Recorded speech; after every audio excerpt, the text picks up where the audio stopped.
Good morning, everybody. Apologize for the delay. There are some issues with my laptop, so I'm going to forge ahead without it for now and see how it goes.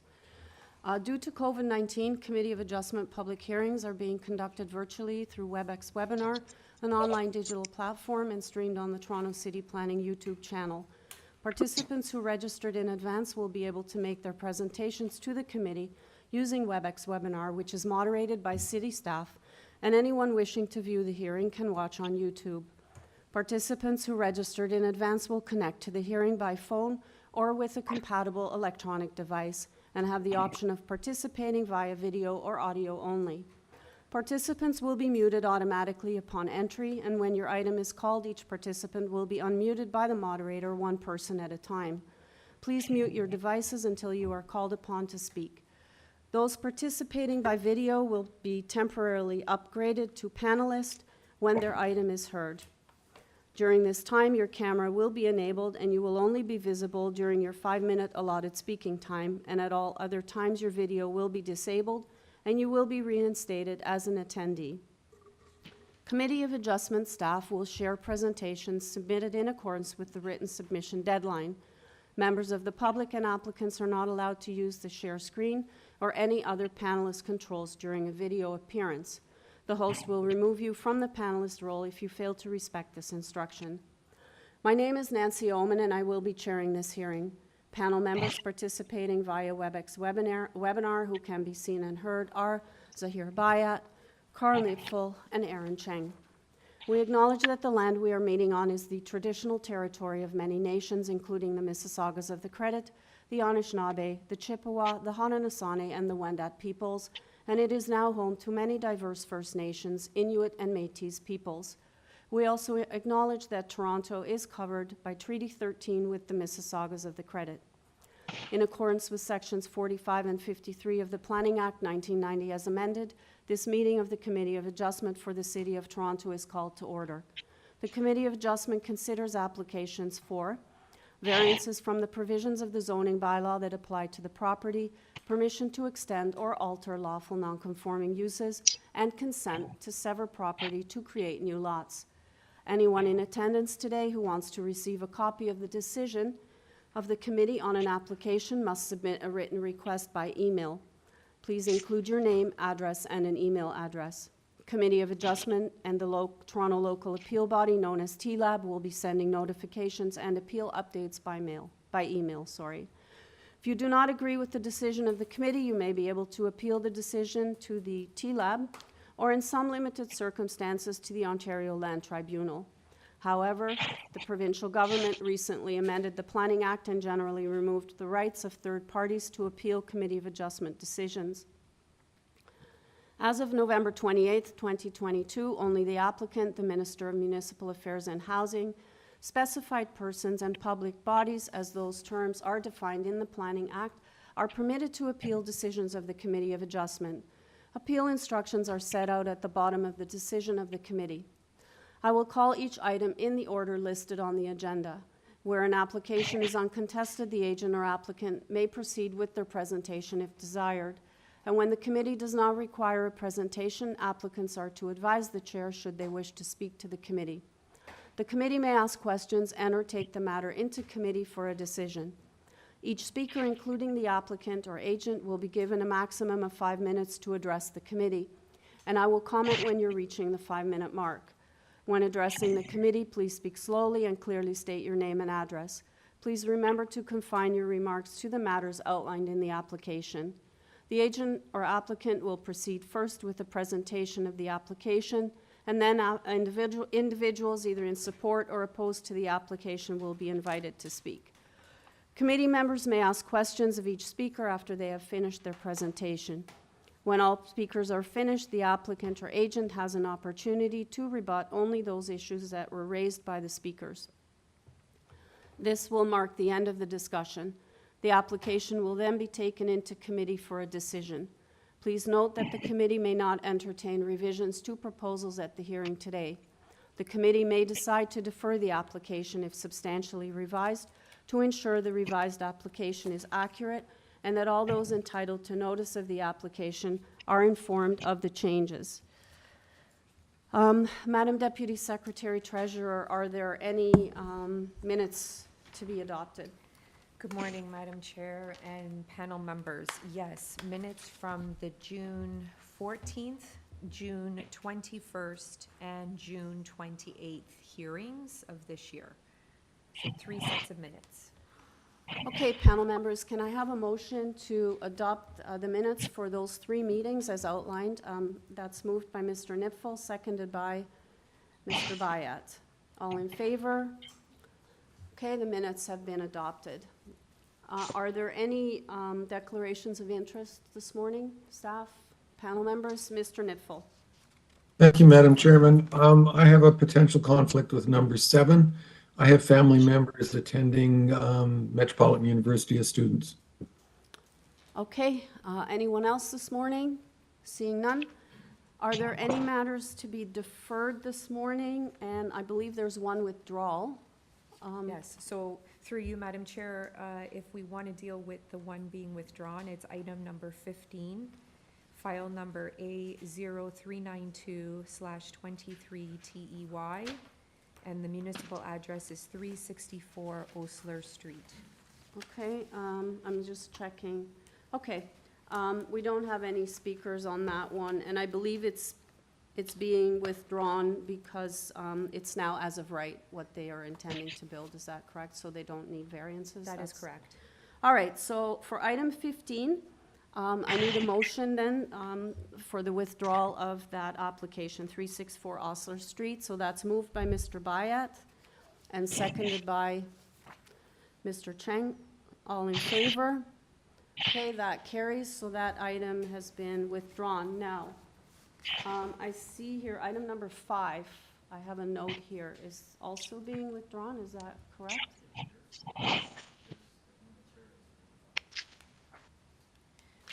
Through you, Madam Chair, no, I believe that was, let me just double check. Yeah, I'm showing actually NA in my sheet here, so. Yeah, so that one, they've been rescheduled to a different hearing date. Okay. Okay, if everyone can just bear with me, because I may get my laptop back here, so. Oh. Okay, hang on, do I have my mouse again? Yeah. So, I can't lift it. Okay. All right, let me just open.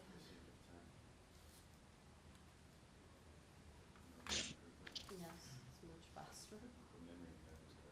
Really? So are you gonna come back and tighten the screws later? Okay. Okay, hold on, let me, yeah, go ahead. Yeah, sorry, what's your name?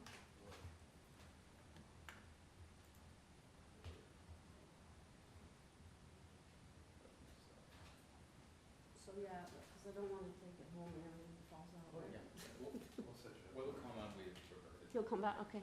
Yeah, do you see this video? You should be good. Okay, thanks. All right. Okay, and then through you, Madam Chair, item number 14 is requesting deferral. That's file number A0390/23TEY, municipal address 102 Glen Road. Okay. Okay, panel members, let's go to that one, and item number 14, I do show one speaker. Do we have that individual? Through you, through the chair, the speaker is in attendance. Okay, all right, can I go to the agent first then for item number 14, which is 102, item 14, sorry, 102 Glen Road? Hi, Francesco, you've been unmuted. Our chair committee, my name is Francesco De Serra, applicant on behalf of the agent. Agent on behalf of the applicant. Good morning, sir. Can you just very briefly tell us why you need the deferral, and then I'll just go to the opposition? Deferral was requested through TRCA We agree with going through a TRC application in advance of requesting variances because the input from TRC will have impact on what we're asking for. Okay, also just as a side note, have you been speaking to the opposition, which is, I believe, next door?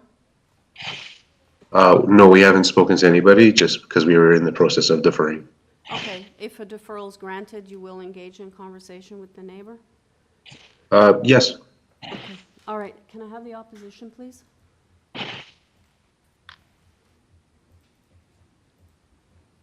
Hi, Cecily, you've been unmuted. Hi, good morning. My Hi. name is Cecily Bradshaw, and I live at 100 Glen Road. Hi, And thank Cecily. Listen, I'm sorry to cut you off. We're only dealing with a deferral request. Okay. The deferral is a requirement by TRCA. They need to engage in discussions with the applicant to resolve issues. And if you've been listening, I've asked that the applicant, if the deferral is granted, that they also engage in conversation with yourself to resolve any issues. I would like to just make the comment that we have tried to engage the owner in conversation, as we did when we did our building project in Toronto. And not only has there been very limited response to us, but in fact, there have been things that were not truthful told to us about the intent for the project. We do look forward to engaging with the architect and the owner. Thank you. Okay, thank you very much. And it will be recirculated, so you will be notified of the next, when it's rescheduled, so that you will be able to, do a deputation at that time. Thank you. Okay, thanks. All right, panel members to the deferral. Mr. Cheng?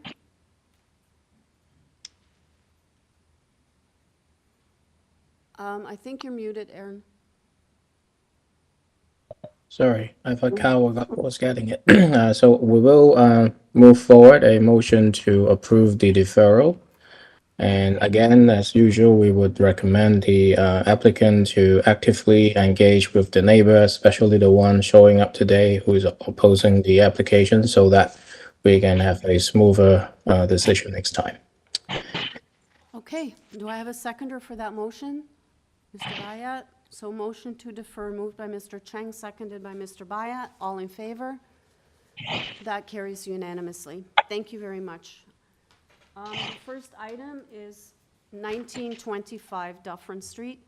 We have before us a copy of the plan of survey, site plan, floor plans, and elevations. We have an order to comply affecting the property, and we have a staff report from planning asking for a condition. I'm showing a speaker. Do we have the speaker, Stanley? Through the chair, that speaker is actually an agent. It has the same, I guess, the same company name. Yeah, I see that now. Okay. All right, if I could have the agent on the line then, please.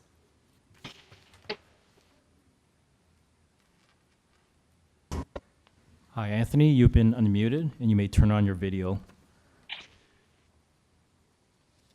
Hi, good morning. Confirming everybody can hear me? I can, if you can just state your name for the record, and Yes. then we'll probably go to questions. Yes, my name is Anthony Kokinius from T. Smith Engineering, and we are the agent on behalf of the applicant. Okay, thank you. Panel members, do you have any questions for, go ahead, Carl. Thank you, Madam Chairman. To the applicant, can you just confirm that this application deals only with the front porch? That's the only part of the project that was constructed illegally? This is correct. Yeah, this application deals with the enclosing of the front porch. Thank you. Any other questions, Mr. Bayat? Just out of curiosity, Madam Chair, the site plans has on top of it something about vehicle restoration. Could you just enlighten me what that meant? A vehicle impact restoration? Yes, so our initial involvement with this address was due to a vehicle impact to one of the porch columns. We created restoration drawings to restore the building back to pre-loss conditions, and the enclosement of the porch was a decision by the homeowner and the contractor after the fact. So it wasn't enclosed at the time of the impact. The enclosure happened subsequently? Yeah, it was enclosed, kind of makeshift, to, a common design aesthetic you see throughout Toronto. They just decided to put a more structurally sound Thank you. together. Are there any other questions, panel members?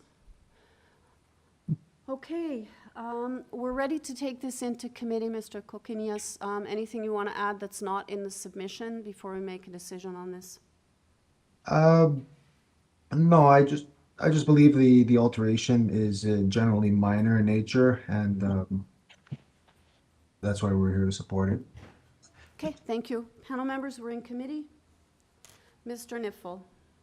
Thank you, Madam Chairman. I think this is a very straightforward application, and as the applicant indicated, somewhat minor. There aren't a lot of enclosed porches on the street, but there are some south, I think, south of this property. I don't see a negative implication to approving this, so I'd like to approve it subject to the planning condition in our added agenda. Could we also add in the minutes just a clarification that this is just for the enclosed porch and not for the entire house? Sure, staff will add that. Do I have a seconder for that motion? Mr. Cheng, I think you beat Zahir by like a second. So motion to approve, moved by Mr. Niffel, seconded by Mr. Cheng. All in favor? That motion carries unanimously, and that includes the planning condition in the July 5th report. The next item is item number 2, 547 Greenwood Avenue. We have before us a copy of the plan of survey, site plan, floor plans, and elevations, and only show the agent as a speaker. Do I have the agent on the line? Good morning, can you hear me? I can. I just need your name for the record, sir. My name is Gabriel Kraskowski. I'm representative of the owner. I'm with One York Construction Management at 2076 Danforth Avenue, Toronto. Okay, thank you. Panel members, we have 2 variances before us. Do you have any questions for the agent? Mr. Bayat. Just one quick one with regard to the third story rear balcony. I don't believe there's any privacy screening that I could see on the plans. Would they be okay with that being a condition? I'm sorry, are you asking if we do in the screen? Yeah, No, we don't. He is Yeah. suggesting you put screening on there, and if you're okay with that. Oh, screening like privacy screen from the neighbor? Yes, Privacy screening, yeah. absolutely, yes. I Yes, believe it's on the north and south sides, if I'm not mistaken. That's correct. yes, yes. Okay. That would be the condition I would like to add. Okay. Thank you. Mm-hmm. Okay, any other questions? Okay, sir, we're ready to take it into committee with that condition that Mr. Bayat would like put on. Anything you want to add that's not already in the submissions? Nope. Okay, all right, panel members, we're in committee. Mr. Bayat, you want to take this one then? Sure. Thank you, Madam Chair. I'd like to move a motion to approve, the only condition being that the third floor rear balcony have privacy screening on both north and south sides. Okay, who would like to second that motion? Mr. Cheng, so motion to approve the application, including the condition for screening on the north and south side rear third floor balcony, moved by Mr. Bayat, seconded by Mr. Cheng. All in favor? That carries unanimously. Thank you. Item number 3, 162 Langford Avenue. We have before us a copy of the plan of survey, site plan, floor plans, and elevations, a revised site plan, floor plans, and elevations, covering letter from the agent, covering letter from a different agent that was received June 26th, an arborist report from Tree Doctors, Inc., presentation materials from the agent, 2 form letters in support, one from 160, which is adjacent, and the other is from 169. And I don't show any opposition speakers. Do I have the agent on the line? Good morning, Madam Chair. My name is Tyler Peck from W&D Associates. We're the applicant for the owners. Good morning. Let me see if there are any questions for you. Mr. Bayat? Yes, Madam Chair. I'm just concerned about variance number 6. You're asking for 40% soft landscaping coverage. It also appears that the garage that you intend to build exceeds the current footprint of the I suppose the garage you're going to be demolishing. Can you just speak to the reduction in soft landscaping? Is it as a Absolutely. result of the new size of the garage? It's a result of the size of the garage, the minor rear extension, as well as the new deck. All of the available area in the proposed rear yard between the house, the deck, which will be permeable to rain, and the rear property line is proposed as soft landscaping. I point out 2 additional factors that were considered in the design of this site. The first is actually an increase in soft landscaping in the front yard. The area of the front porch has been reduced and additional soft landscaping has been provided in the front yard. And we've also specifically proposed, as is a common condition on this particular laneway, permeable surfaces and soft landscaping in the 1 meter setback between the laneway and the rear garage. The zoning examiner hasn't included the full area of that rear location between the garage and the laneway as soft landscaping, but it's proposed as soft landscaping, and the overall area has been maximized on the site. I'd also note that the side yard is entirely soft landscaping as well. So we feel that the 40% of soft landscaping in the rear yard area only is appropriate for the design of the site here, particularly given the fact that we've been able to design the garage to retain the existing tree in the rear yard as well. Are there any Is other? Sorry, I was just going to ask, is there anything that still can be done to, for example, if there's any pavers in the backyard that could be replaced with permeable pavers? So the intention here is for there to be no paving or pavers in the rear yard, so it will be entirely soft landscaping as available. I'd also point out a couple things about the design of the garage, which is sloped towards the rear, which is sloped towards the laneway, which is standard for stormwater management, and the garage will also be required to meet building permit requirements for drainage from the roof as well. Yeah, so I imagine that the garage, the one portion of the garage which is longer than the other, that accommodates the vehicle plus presumably storage space. Yes, that's correct. The garage has been designed to accommodate a vehicle as well as usable workshop areas in the garage, as well as storage. And I imagine that's what's also causing the issue with regard to the soft landscaping reduction. That's correct. They're interrelated, and I would note that the garage has been specifically designed, obviously, to retain the tree, to provide zoning compliant height, as well as fit within the parking area. So it's directly adjacent to the existing parking areas of the neighboring properties, has been designed to just go to the extent of the neighboring shed, and designed to go to the extent of the neighboring fence line on the south as well. I'd point out that there's no objection from the neighbor to the north, and we have a letter of support from the neighbor of the south as well. And the proposed laneway condition of the attached to the ancillary building is a very common condition on this particular laneway. It's very similar in design to others in the neighborhood. We've shown that in some of the photographs that we've provided in the presentation materials as well. Thank you. It's just that I find, a reduction from 50 to 40 to be significant. So that's of concern for me, certainly. But thank you. I understand that. And what we have done to mitigate that is obviously increasing the soft landscaping in the area between the garage and the laneway, as well as increasing it in the front yard, so that overall there's less, if any, impact on the soft landscaping on the lot as a whole. Mr. Nipfel. Just a point of clarification, Madam Chairman. Mr. Peck, your drawing indicates that the area between the laneway and the garage is not included in soft landscaping, but you keep in your comments referring to it as soft landscaping. Just to clarify, if it's permeable pavers, it will in fact be helpful, but it doesn't count as soft landscaping. So I just want to clarify that the soft landscaping calculations that we have before us are only for the area between the deck and the garage and those little pockets in the corner. Is that correct?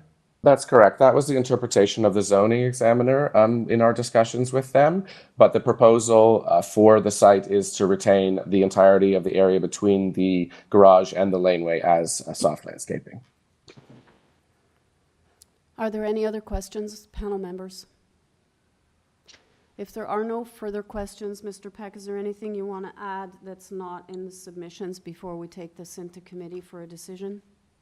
Thanks, Madam Chair. We've filed fulsome information in terms of planning rationale for the variances in the cover letter as well as in the presentation. I just will point out, subsequently, we have had discussions with City Planning, confirmed that they have no comments or objection to the application. There's also no comments or objection to the garage variances from Transportation Services. And I would just note that my client and their arborists have already been working with Urban Forestry with respect to the tree permit for injuries. So that process is ongoing. And we respectfully submit that the application meets the 4 tests and is appropriate for this site and fits the pattern of the neighborhood specifically within this area and has been very thoughtfully designed throughout the process. Thank you, sir. Panel members, let's take it into committee for a decision. Mr. Nipfel. Thank you, Madam Chairman. First of all, I'd like to comment, Mr. Peck, your covering letter was excellent. It included lots of information that was necessary to properly evaluate the application, and I personally appreciated its detail. I don't think that the application poses any negative implications. I agree with Mr. Zayat that it would be preferable if there was a larger amount of soft landscaping, but I don't see where that can be picked up unless we drastically reduce the size of the garage, and I'm not sure that that's in the best interest of anyone. It does appear that the pattern conforms with the pattern in the neighborhood. I would like to move approval subject to something the applicant said, but I think it should be a condition that the rear deck behind the house be constructed with permeable pavers.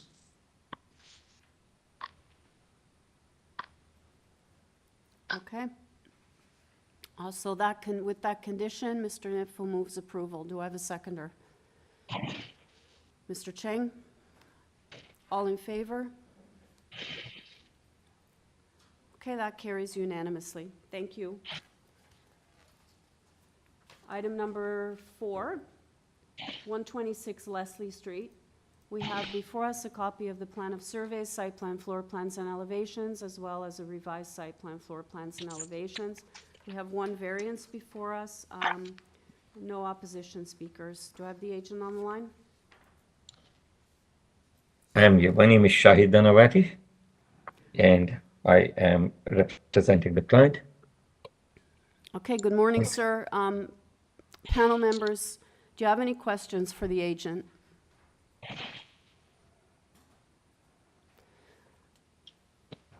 Okay, Mr. Nanavati, I'm not seeing any questions. We're ready to make a decision on this. Anything you want to add that's not in the submissions before us?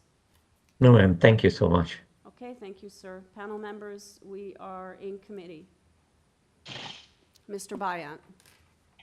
Thank you, Madam Chair. I think this is a fairly straightforward application with no implications. There's only one variance. So I'd like to move approval with no conditions attached. Okay, and Mr. Nipfel seconds. So motion to approve moved by Mr. Bayat, seconded by Mr. Nipfel. All in favor? That carries unanimously. Okay, item number 5 has been moved to a different agenda. So we are now on item number 6, 51 Kneeland Avenue. We have before us a copy of the plan of survey, site plan, floor plans, and elevations, revised site plan, floor plans, and elevations, 3 photographs of trees on the property, a covering letter from the applicants, presentation materials from the agent.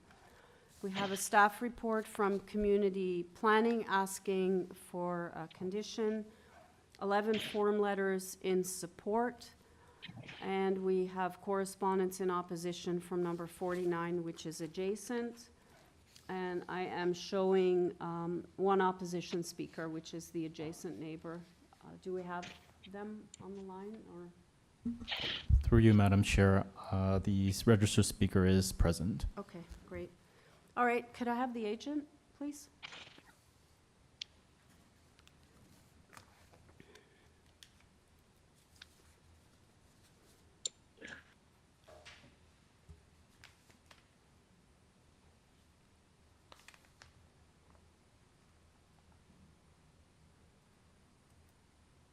Hello, can you hear me? Yeah, I can. Can you just identify yourself for the record, please?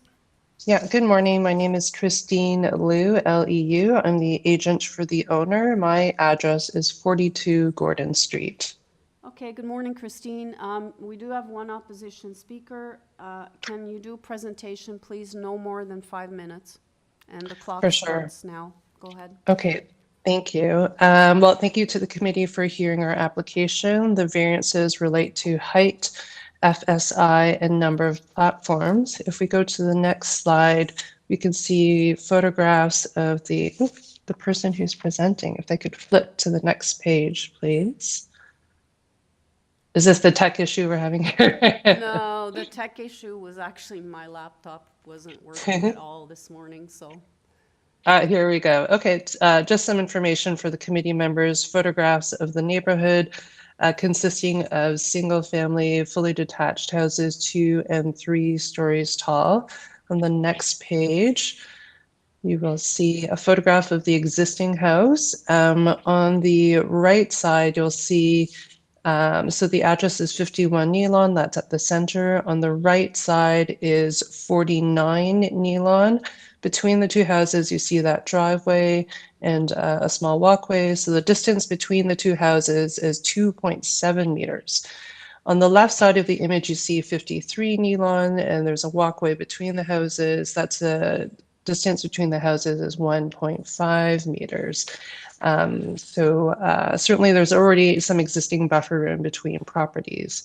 On the next image page, you will see a letter from the owner, basically describing how they've lived in the neighborhood for 10 years. They have 2 boys under the age of 6, and essentially they love where they live and they want to live there for the rest of their lives. They want to better accommodate their boys who are growing older, also family members who visit from abroad. And as many of us here, they also need home office space. So they want to better accommodate their lives for the present and for many years to come. On the next page, we see the proposal on the right side. It is a 3rd floor addition. Does not increase the building footprint. There is one request, variance for height. As of last week, we reduced the height based upon a request from planning. So it was 10.23 meters high. We have since reduced the height to 9.93, again, as a result of communications with planning. Architecturally, you can see that the roof slopes backwards from the street in an effort to mitigate the presence of the addition from the street. On the right side of the image where that slope is, you see a recessed reading nook and planter, also helping to kind of transition to the property to the west, which is number 49. On the next page, you will see the aerial view of that sloped roof and the property 49 in the foreground. On the bottom right, you'll see the rear addition, again, 3rd story addition. In response to planning, we have added already a privacy screen that is 1.5 meters high on the top right-hand corner of that image to transition to the property at 53. There's a setback at that area. So adding some privacy in that area. We've had conversations with the neighbors because they were concerned about the privacy. So again, addition of this already in response to a request from planning and from a request from the neighbor. If we move on to the next drawings, just the architectural drawings of the proposal, and maybe we'll just continue down to page 16, if you don't mind. And this is a diagram indicating the history of decisions in the neighborhood, of which there have been over 200 in the past little while. Next page, please. Thank you. And in general, the vast majority of these applications have been granted by committee. On the next page, you will see on Kneeland Avenue itself, there have been a number of applications for height. I'll draw your attention to the image on the bottom right, which is 78. It's immediately across the street from the property. You can see it from the front windows. This already had a variance request that was approved. And obviously already under construction. So we're asking for a similar height. Let's see if we move on to the next page. These are variance requests for Fulton Avenue. This is the street immediately to the south, so they share their backyards. These are two properties that have had approvals for the FSI increase. And then we'll just jump to the next letters, a series of letters from neighbors on the street, 11 letters of support. These are, the owner has been communicative with the neighboring properties. They've reached out to the neighbors specifically at 49 and 53 in an effort to discuss their aspirations for their home. And this is a home, again, that they want to live in forever. Thank you. Christine, I don't know Yes. if I heard you correctly. Are you adjusting the height to 9.93 meters?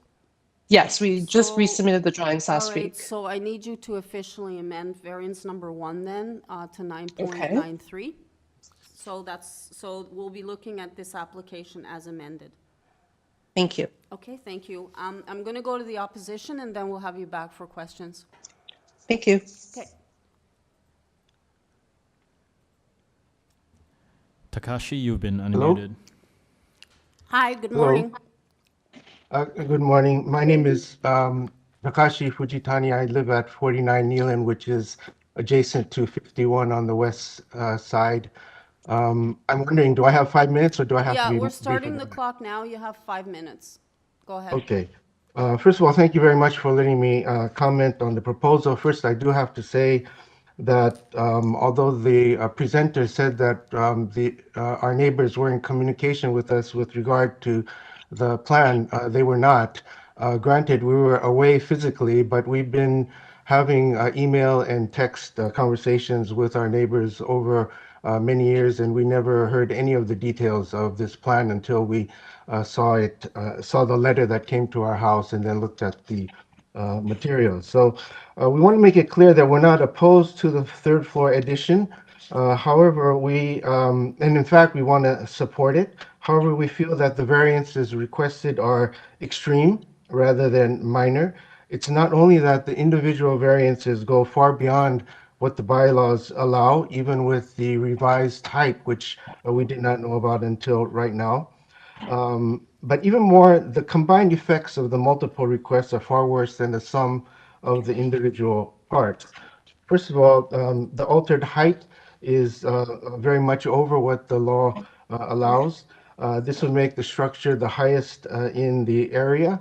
But of even greater concern is the flat roof design that runs almost the entire length and breadth of the structure. The fact that there's no sloping element of the roof and that the roof is so extensive, going almost totally from the front to the back of the existing structure, as well as the side to side, the mass of the third floor would be enormous, significantly altering the skyline and blocking out views of the sun, as well as casting a large shadow over the neighboring properties.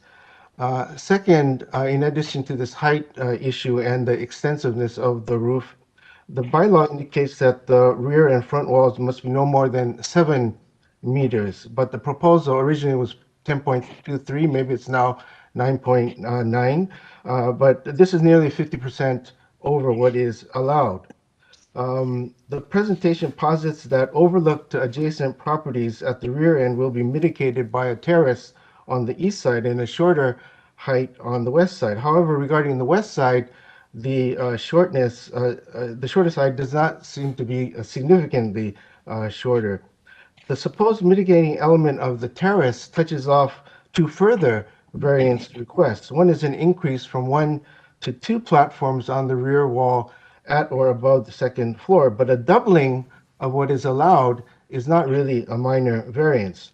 2, the bylaw indicates that the maximum permitted area of a platform should be no more than 4 meters square, but the request of 9.06 meter is more than double. The proposed extension or the proposed terrace, as well as extension of the third floor all the way to the rear, would in fact enhance rather than mitigate overlook to adjacent properties. They would afford adjacent properties, including ours, no privacy in our backyards. In short, the proposed mitigations for the rear create more problems than they solve. So, in sum, the third floor, as proposed, would have a massive impact on the skyline. It would block out a considerable piece of the sky, cast a large shadow over adjacent properties, and impart the feeling of living next to an industrial or a commercial building rather than a residence. Moreover, it would create a completely unobstructed bird's eye view of neighboring properties, including the main sitting area of our backyard. One possible solution, I would say, would be to reduce the front to rear length of the third floor addition so it extends, so that it ends further to the front. This might help solve the other problem of the permitted floor space, which according to the plan would be 92% of the area of the lot when only 75% is permitted. So again, I want to emphasize that we have been on amicable relations with our neighbor. We would like them to have a third floor, but we think that the variance requests are rather extreme and would have a negative impact on our everyday life as well as on the structure and look of the neighborhood as a whole. You can even see from that last photograph how large that back end would appear. And I urge you all to take that into special consideration, as well as, you know, all the other things that I've mentioned. So I'll stop there. Thank you. Thank you very much. Panel members, do you have any questions for the speaker? Okay, thank you. If I could have the agent back, please.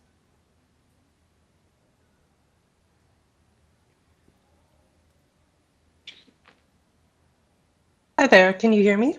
I can, so if you could speak just to the issues raised by the neighbor, please. Of course, thank you. So as I mentioned earlier, the owners have been communicative with not only other neighbors on the street, as evidenced by the letters submitted, but they have tried to speak with the neighbor. He was out of the country for a couple of months period and only recently returned. So unfortunately, in-person conversation was not possible earlier. They have also emailed him on several occasions and have not heard back. So and certainly an effort was made to discuss this proposal in advance. There was some comment regarding the FSI and the heights. I've presented evidence earlier of successful committee of adjustment applications regarding height and FSI, that there is plenty of precedent in the neighborhood, and that the character of the street, this is a neighborhood that's changing. There are many families that live here. They are trying to, and it's a wonderful neighborhood and people want to live here forever. And so I think people are trying to modify their homes to really accommodate that type of living.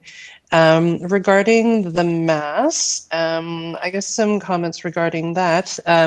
Specifically the platform at the south side, the reason the platform is there is to introduce a setback to decrease the floor area. The client needs more area, but they don't need a ton. So certainly that terrace that you're seeing on the bottom left side of this image here was introduced to decrease the building mass. At the top right corner, you're seeing that planter of that same image. Thank you. That was also intended to decrease the mass of the building and also to act as a transition. Mr. Takahashi's property is to the top edge of that image that you're seeing. There's reference to the flat roof. Certainly the sloped roof is at the front elevation. Most of the houses on the street have sloped roofs. You can see that on the side elevation of this view as well. So certainly trying to keep in the same architectural language. And then to have a additional pitched roof potentially would increase height, etc. So I think we really tried to work within the parameters and precedents set within this neighborhood. And I'm also happy to field any questions from the committee members.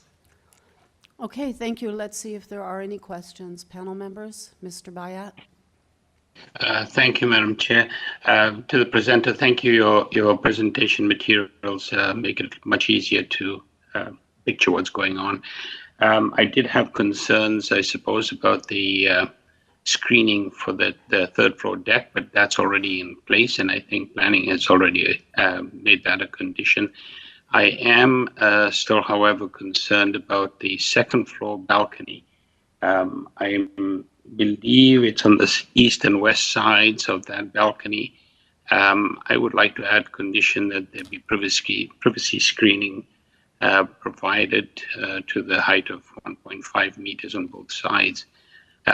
Because I see you've got screening on the top deck, you've got screening on the first floor deck, which is great. You're providing privacy, but I think that balcony on the second floor, again, in relationship to the comments made by the neighbor about privacy, I think it might be wise to add some privacy screening there.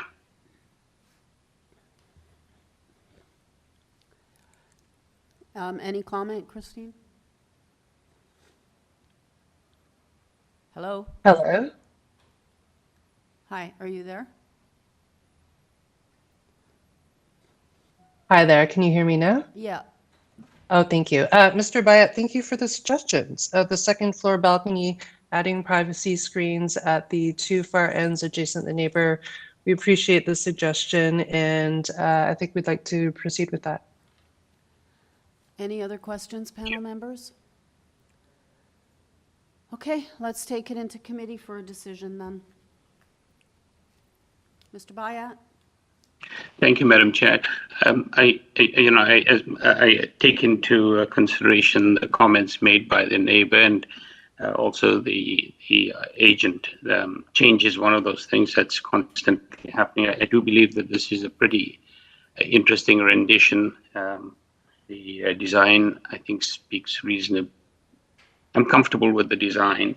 I think just adding the condition of that the second floor balcony have privacy screening on the east and west sides of the two ends. And of course, there's a planning condition. Apart from that, I don't see any concerns, and I'd like to move approval with those conditions in mind. And that would be as amended because variance number 1 was changed to 9.93 Absolutely. meters. Okay. Thank you. So that motion is moved by Mr. Bayat, seconded by Mr. Nipfel. Conditions outlined by Mr. Bayat and the amendment that I just mentioned. All in favor? That motion carries unanimously. Thank you. Item number 7, 137 Bond Street. We have before us a copy of the plan of survey, site plan, floor plans, and elevations, covering letter from the agent, an arborist report, prepared by Kuntz Forestry Consulting Incorporated, presentation materials from the agent, and a site-specific bylaw that affects this property. Not showing any opposition speakers. Madam Chairman, I have a conflict. I'm excusing myself. Yep. Okay, Mr. Nipfel is stepped away from this. So do we have the agent on the line? Ray, you've been unmuted. Wonderful. Thank you very much. Would you like to see our presentation or? I don't think we need a presentation. Panel members, do you need a presentation? No? Okay. Do you have any questions for the agent? Mr. Bayat.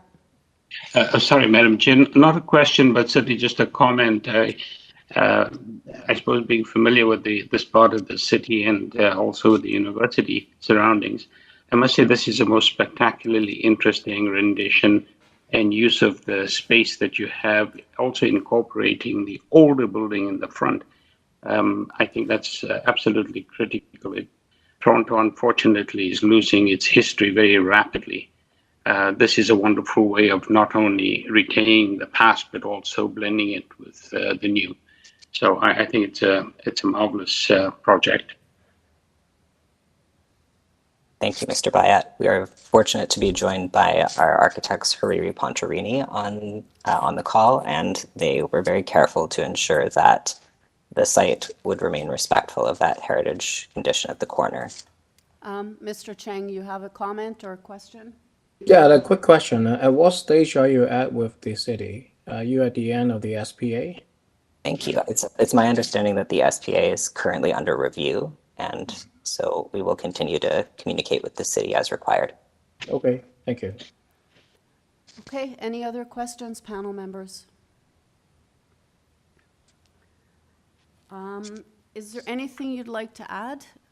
Is it Mr. Lister? I can't remember if I had you identify Yes, yourself. yes. Okay, anything Larry you want to Lister. add that's not, you had great presentation materials, and anything you want to add that's not in the submissions before we make a decision on this? Sure thing. I think the last thing to add is just that the Center for Student Wellbeing, in my opinion, will be a very desirable development for the heart of the university's campus. And overall, these variances are in support of its viability by allowing it to have efficient and regular floor plates while also maintaining a novel design. So thank you very much for your consideration. Thank you, sir. Let's take it into committee, panel members. Mr. Bayat. Thank you, Madam Chair. I'd like to move forward with the motion to approve. There are no conditions attached. Okay, and Mr. Cheng seconds. So motion to approve the application, moved by Mr. Bayat, seconded by Mr. Cheng. All in favor? That carries unanimously. Thank you.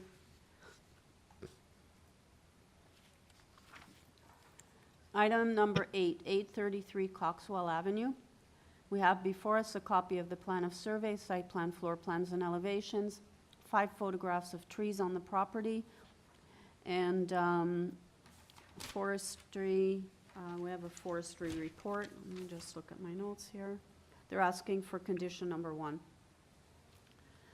All right. I don't have any opposition speakers. Do I have the agent on the line? My name is Humar Riahi. I'm the designer and also the agent for this project. Okay, sir, let me see if there are any questions for you. Panel members, any questions? No? All right, sir, we don't have any questions. We're ready to make a decision on this. Anything you want to add that's not in the materials that were submitted? No, it's a straightforward building, and I'm ready to answer to any question. Okay, panel members, let's take it into committee for a decision then. Mr. Nipfel. Thank you, Madam Chairman. This is a very busy intersection. It's the site is immediately opposite Michael Garron Hospital. On the other side, the East York City Center, and a very large school on the, let me see, the southwest corner. The current property has fallen into disrepair and is not occupied, I don't think. And the proposal to enlarge it slightly, because there still is residential around it, provide increased medical services in this area, I think is welcome. I don't think the variances are out of place given the location of the site on this major intersection. I don't see there being a negative implication to approving of the variances. So I'd like to move approval subject to forestry condition number 1. Okay, do I have a seconder for that motion? I think Mr. Bayat beat you, sorry. Okay, so motion to approve, moved by Mr. Nipfel, seconded by Mr. Bayat. All in favor? That carries unanimously. Item number 9, 3 Morningside Avenue. We have before us a copy of the plan of survey, site plan, floor plans, and elevations, tree protection plan, covering letter from the agent. We have staff reports from TRCA asking for condition, and Ravine and Natural Feature Protection are asking for condition number 1. Correspondence in opposition from 288 Ellis Avenue. I'm not showing any opposition speakers on this one. Do we have the agent on the line? Chair and committee members, I'm Laszlo Karekas, the architectural designer representing the owners at 3 Morningside. Okay, good morning, sir. Panel members, any questions for the agent? Mr. Nipfel and then Mr. Baya. Thank you, Mr. Chairman, Madam Chairman, sorry. I have in my notes that there's a potential overlook problem, and I'm recommending that there be screening provided on the second and third floor platforms on the eastern wedge edges. Do you have any difficulty with that?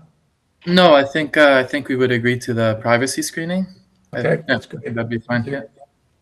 Mr. Baya, did you have the same question? Yes, Mr. Nipfel beat me. All right. Any other questions, panel members? Okay, I'm not seeing any other questions, sir. Anything you want to add that's not in the submissions before we take it into committee for a decision?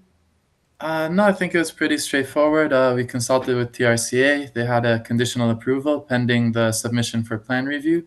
So I respectfully refer the requested variances to committee for relief. Okay, let's take it into committee, panel members, for a decision. Mr. Baya. Thank you, Madam Chair. So I'd like to move approval. I believe there'll be three conditions. One is TRCA's condition, forestry number 1, and the privacy screening on the second and third floors.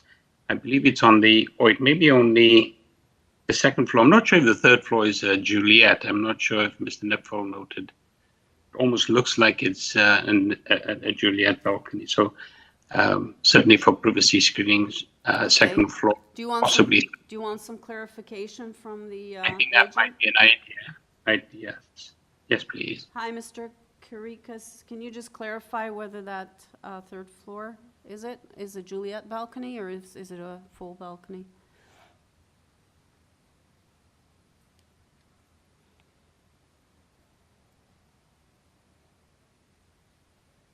You there?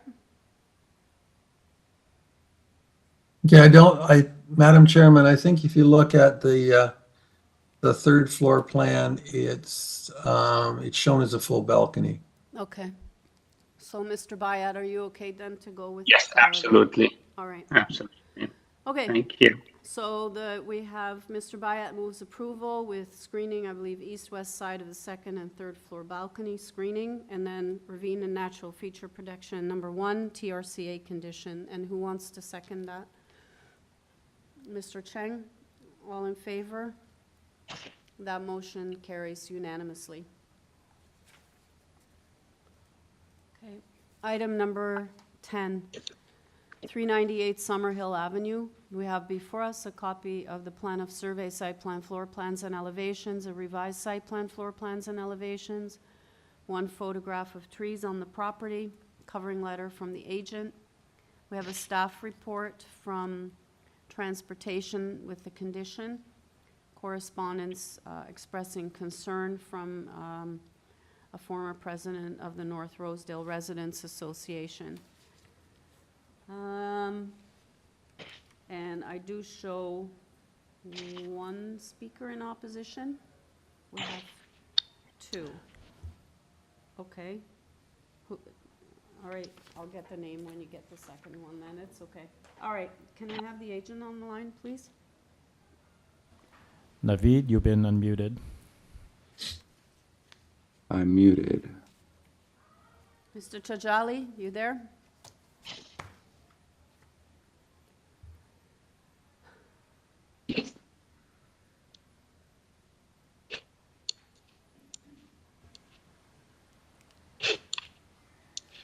Naveed, you've been unmuted.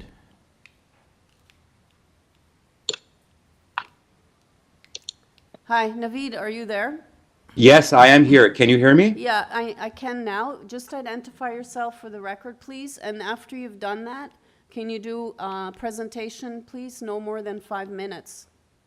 Yes, of course. My name is Navi Tajali. I am representing 398 Summerhill Avenue. My address is 97 Scholar Street, Toronto. Okay, we're starting the clock now. Go ahead. Sure. So we have 398 Summerhill Avenue.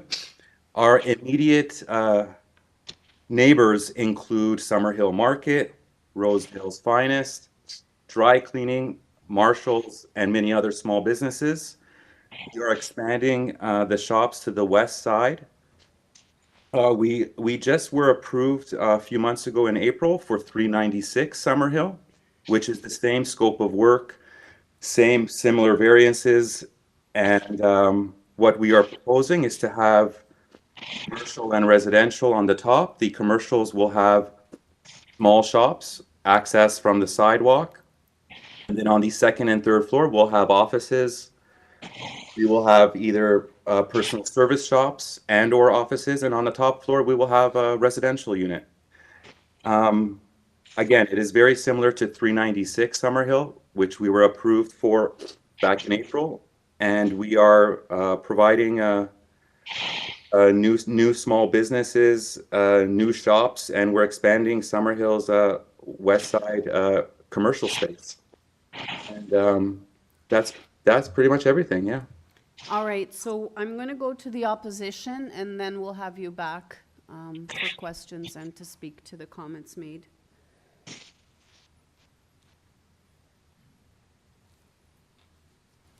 Andrew, you've been unmuted. Good morning. Is it okay to speak now? Yeah, can you please give us your name and address for the record? And then as soon as you've done that, we're going to start the clock, and you have 5 minutes. Thank you. Yes, Madam Chair. My name is Andrew Day. I reside for 19 years at 20 St. Andrew's Gardens. So on the map, you can see my backyard enters onto Summerhill, the map that's being shown right here. Is it okay to begin? Yep, go ahead, please. This is the first time I've ever done this, so I apologize for not doing this in the past, and I'll do the best I can. I've lived at 19 St. Andrew's Gardens or 20 St. Andrew's Gardens for 19 years with my family, and we have enjoyed the community, the architecture, and everything that the community has to offer. As far as 396 Summerhill goes, the reason I did not get involved, despite the fact that the property overlooks my property, was simply stupidity, naivety, whatever you want to call it. I was unaware that such drastic changes could occur on property, and call it my stupidity, as it is the proposal for 398 and 396 is no way in any way, shape, or form is it in keeping with the rest of the community in the neighborhood.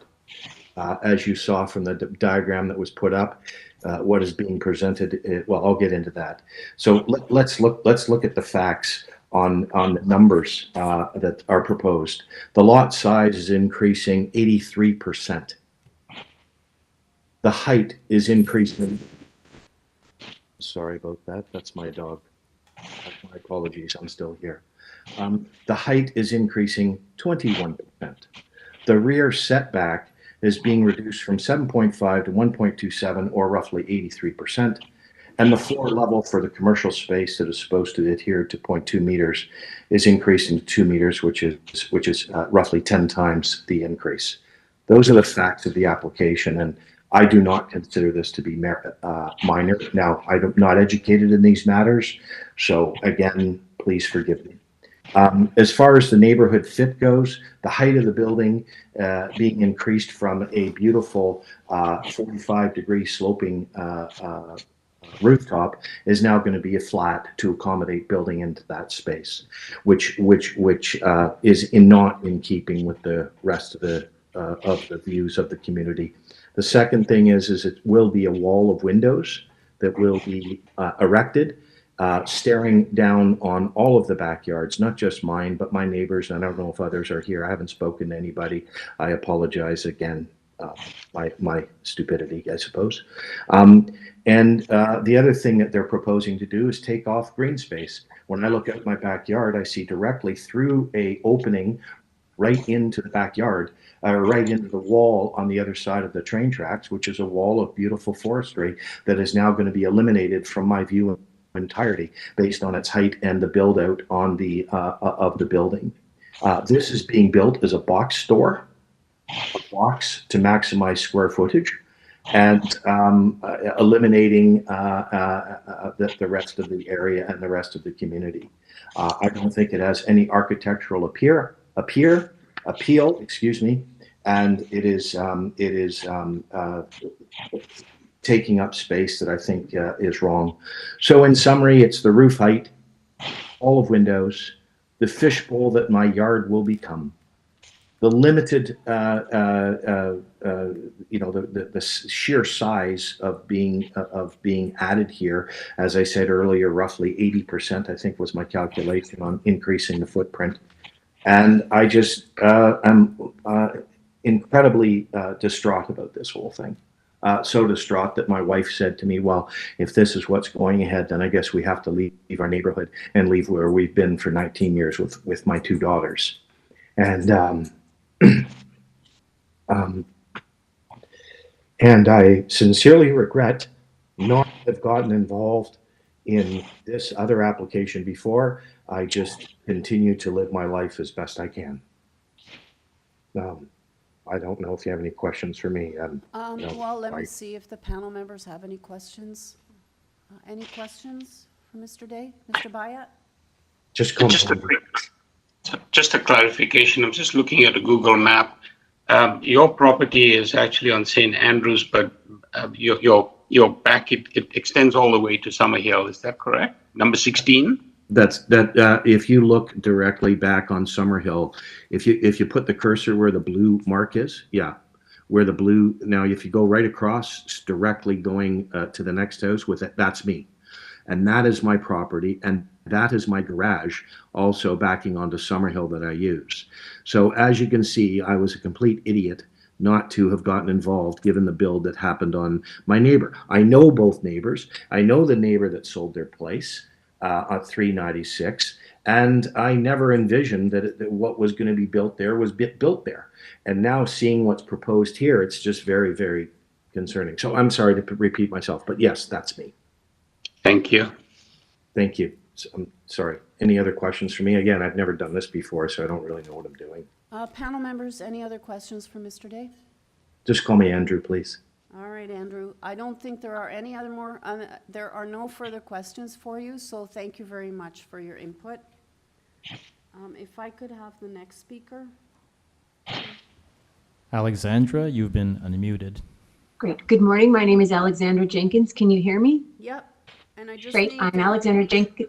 Yeah. Pardon me? No, I just need your address for the record, and Sure. and then we'll start the clock after you give us that. Sure. My name is Alexandra Jenkins. I am the new lead for Heritage and Development for North Rose Residents Association. I lived for 24 years at 112 Douglas Drive. I currently rent at 85 Whitehall Road, both locations in North Rosedale. Okay. Go ahead. Great. So first I have to apologize to Naveed. Normally the Residents Association would have made contact with you and not ambush you at this meeting. We have had our lead. We are a volunteer organization. We're only as good as our volunteers. So here I am as a volunteer. Our lead was an architect. She was with us for 10 years. She retired. So we're on our back foot trying to bump up our staff and continue. We would normally have met with you and had the community meet with you to express their concerns. Community has expressed the concerns to North Rosedale Residents Association about this build, exactly what Andrew has expressed to you, and we were asleep at the April. We would have opposed that as well. I'm going to take a little bit of a different tact than Andrew. I agree, and North Rosedale agrees with his concerns on height and obstruction to the green space behind with the CP rails. Our further concern, unfortunately, is that while Naveed is absolutely correct, we have many commercial spaces and residential spaces and one sort of office space on the street. What we don't have is parking. We have a bit of a crisis along the street, so much so that Summerhill, the major retailer in the location, altered their business to put a parking lot in. You can actually see it to the east of Naveed's proposed space.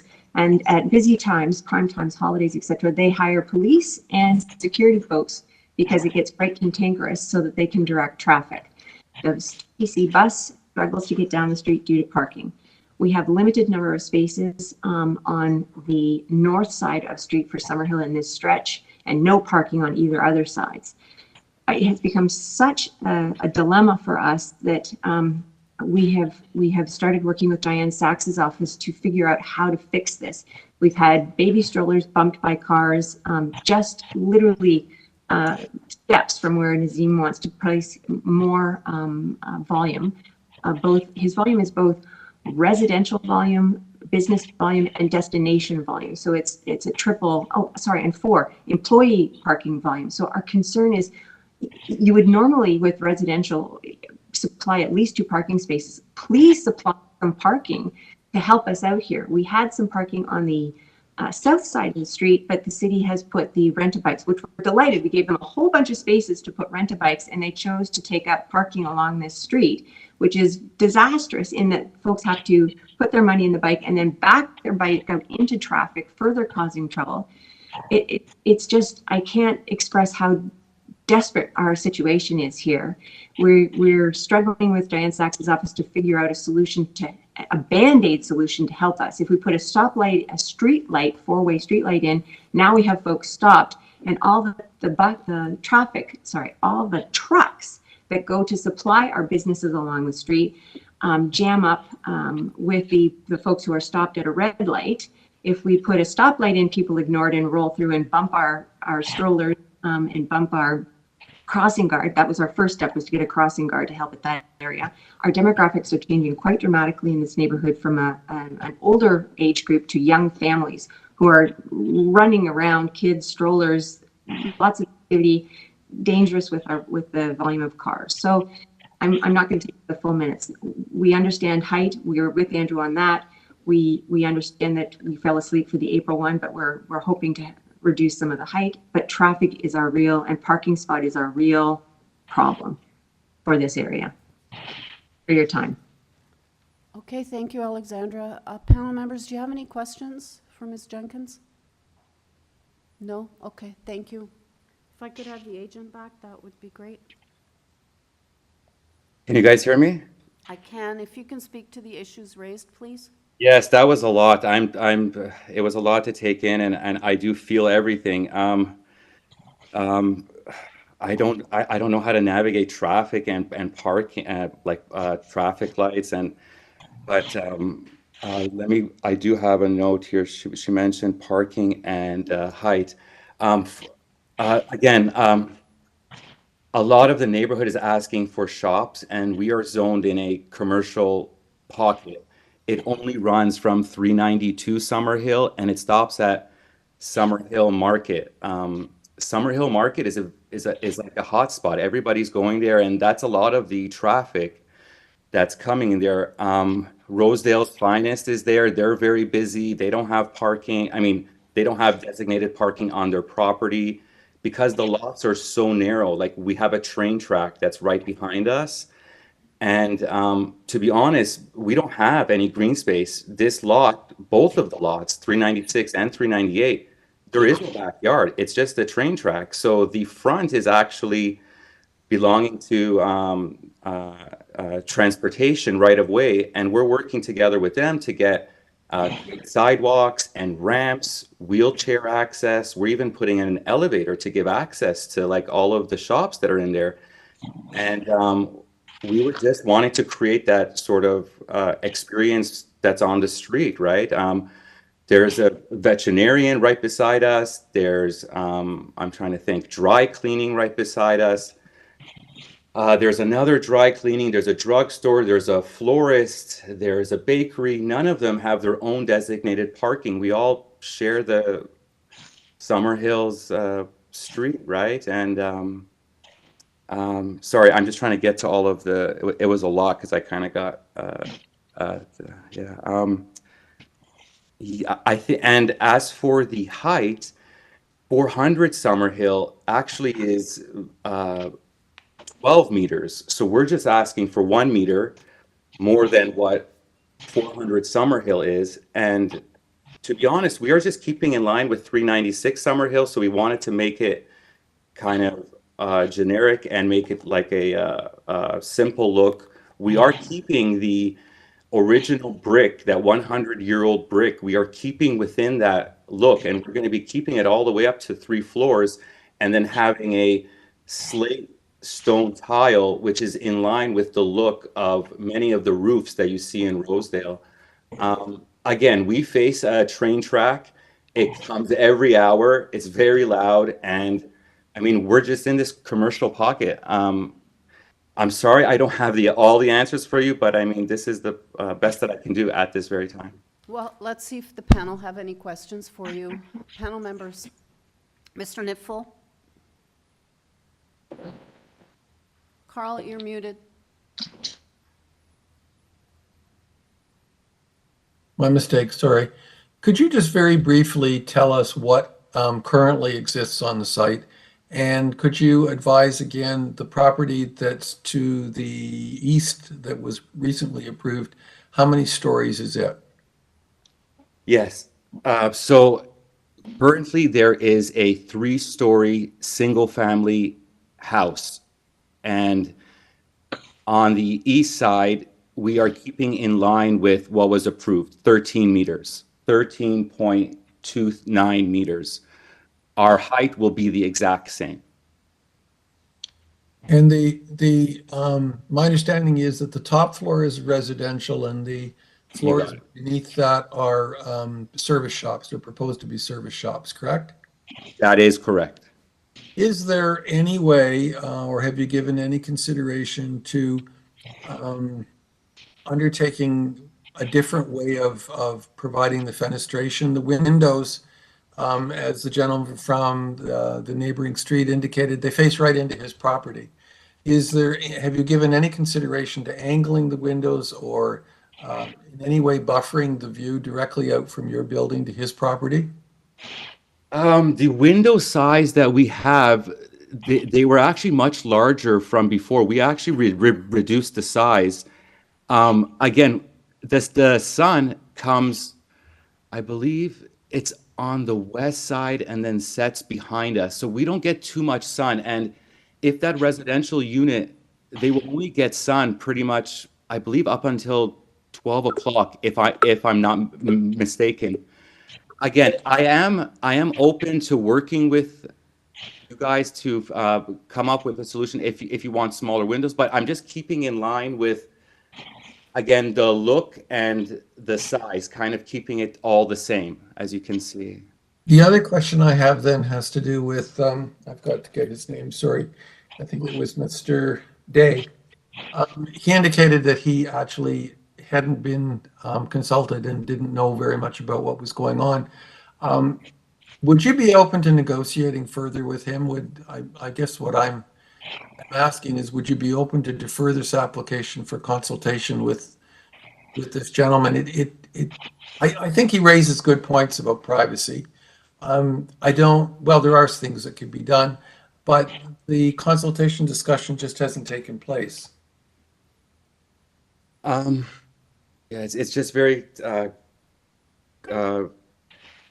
costly that we've and we worked with a lot of the neighbors, actually the immediate neighbors that were beside us, and everybody was for it. I don't have any approval, I mean, pro letters, but we have one I guess problem with I believe his name is Andrew. So I'm not sure. The point is a deferral would create serious financial problems for you. Yes, most definitely. And 396 was approved, and Rosedale's finest, Summerhill Market, everybody's looking forward to, I mean, the shops, and we're not asking for anything out of the ordinary. We are allowed 11 meters. If I were to build... In fairness, though, to the person that's in opposition, Summerhill's finest and the other people, they don't have the privacy issue that he has. They're in line with you, that you're not overlooking them and creating that problem. So I think the difficulty that he has is somewhat unique. Yes. Carl, may I ask you, so you see 5 kind of medium-shaped windows. What would be satisfactory for you, since I have you here? I don't want to negotiate on the fly. I don't think that's our role. I'm just saying that it would be helpful if you could negotiate with the owner some adjustment to the windows. And if this gets approved today and it isn't tied to plans, then you could make those, I gather you could still make those changes after Yes. approval. Yes, I mean, I'm open to reducing the sizes of the windows if we get the approvals to that we will be able to move to the next part of this build. That would be great, and I would be happy to work with the sizes of those windows facing Andrew's property. Yes. Thank you. Any other questions, panel members? Seeing none, let's take it into committee for a decision. Mr. Bayat. Thank you, Madam Chair. Just a few comments, if I may, before move to motion. I remember the previous application for, I believe, 396, and I don't believe there were any contentious issues, if I'm not mistaken. I personally don't have an issue with this particular application. It is very much in keeping with the previous application. The gentleman who was in opposition or with concern, and I appreciate his circumstance because his property is very unusual in the sense that it goes from East Street, which is I can't remember the name of it now, and it backs on to Summerhill. So it's always a dilemma when you've got a property that is very unusual. The idea of changing window sizes, I don't see that as an issue. I'm not sure how that's going to change any person's desire to look into somebody else's property if they're standing there. So I personally don't see any issues with this particular application. From what I can see, there aren't the only conditions that were applied to this particular application were from transportation. So I really don't have any concerns with the application as presented. I'm not sure what my colleagues would like to contribute. Mr. Nipfel? Thank you, Madam Chairman. I agree with Zahir. We did deal with a rather similar application next door, and there weren't objections. I'm not a fan of the built form, to be honest. But in terms of what we're here for, which is to judge whether the variances are reasonable, I think in this case the variances are reasonable. I am swayed by Mr. Day's comments because he does have privacy issues. I would be inclined to support the application and perhaps request that the minutes note that the applicant has agreed to work with Mr. Day to address privacy issues and leave it as broad as that, and to see if there are any mitigating changes that can be come up with after or can be resolved after an approval is granted. Okay, any other comments? If not, I need a motion. Mr. Bayat? Thank you, Madam Chair. I think I'll take a stab at this one. I'd like to move a motion to approve with the only condition being transportation. And as Mr. Nipfel suggested in the minutes, perhaps we can add that the agent or architect have conversations with regard to if there's anything that can be done to mitigate. Okay, do I have a seconder for that motion? Mr. Nipfel, so motion to approve, including the July 4th transportation condition and the notes reflecting that continued dialogue take place with Mr. Day regarding overlook. Moved by Mr. Bayat, seconded by Mr. Nipfel. All in favor? That motion carries. Okay, before we go to item 11, I'd like to take 5 minutes. And so if we can come back at 11:08, because I know it's going to flip in a second.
Okay. Yeah, whenever.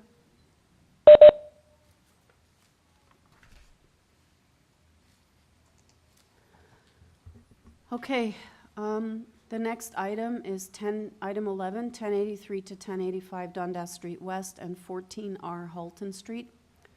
We have before us a copy of the plan of survey, site plan, floor plans, and elevations, revised site plan, floor plans, and elevations, received on July 11th. 11 photographs of the property and neighboring properties.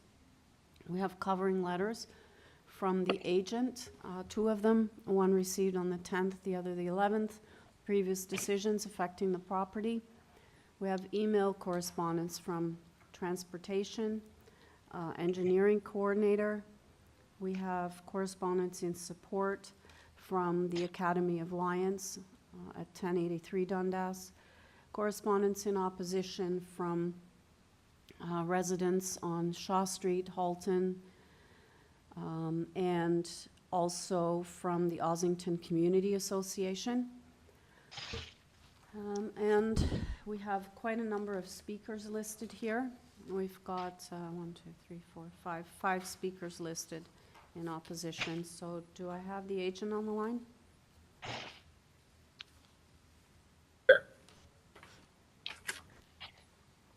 Hello? Hi, Peter. You've been unmuted, and you may turn on your video.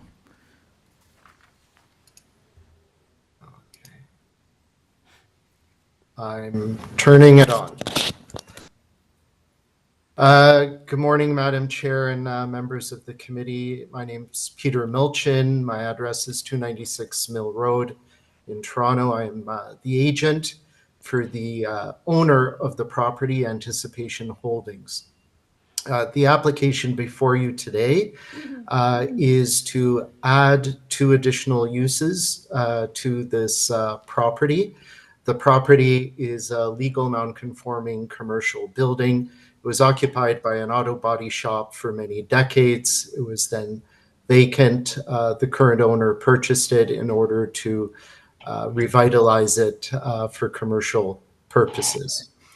The proposal is to request permission to add a permission for a retail store up to the entire size of the property.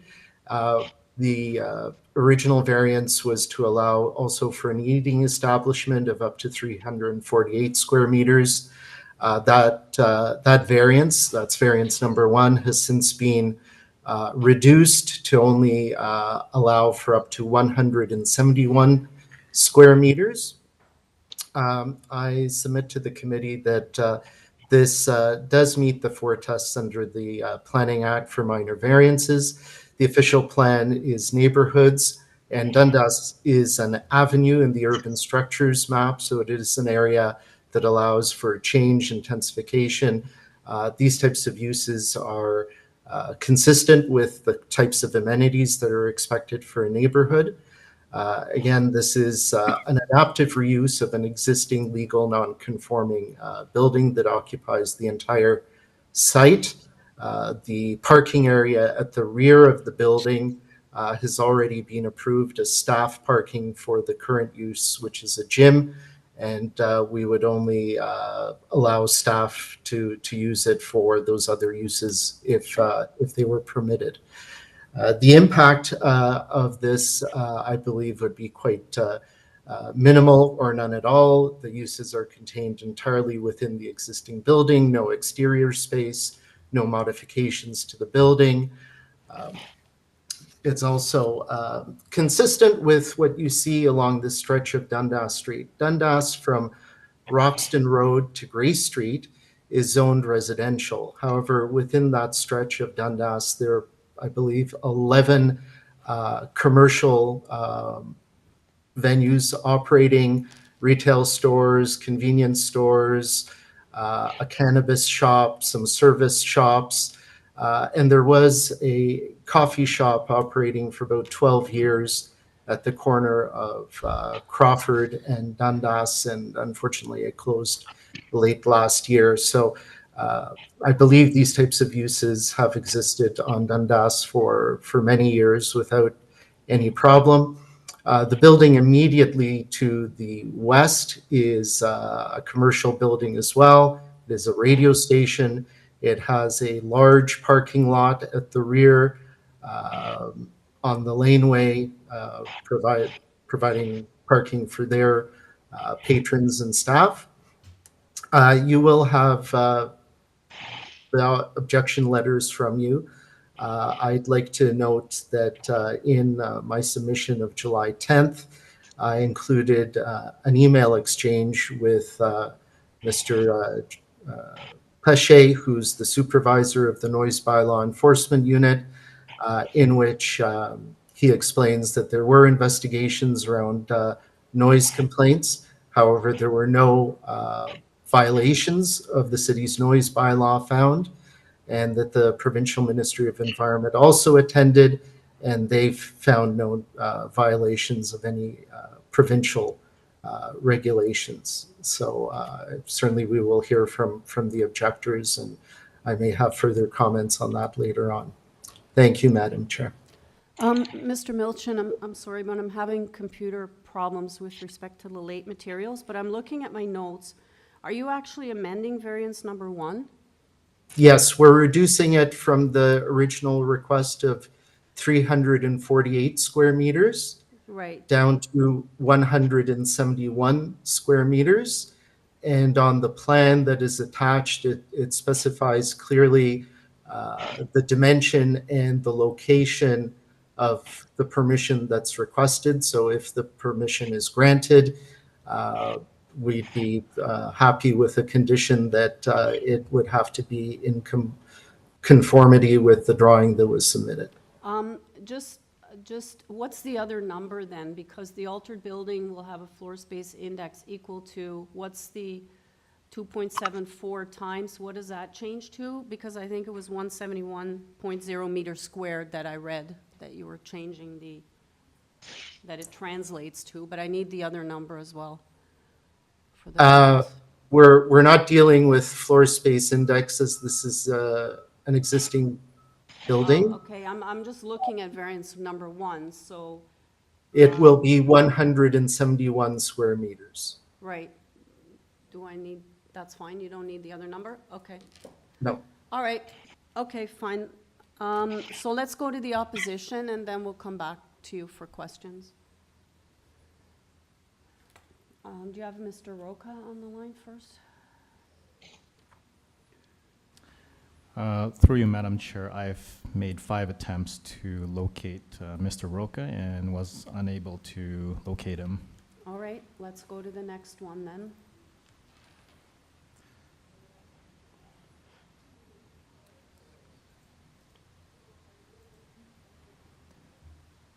Hi, Bill. You've been unmuted.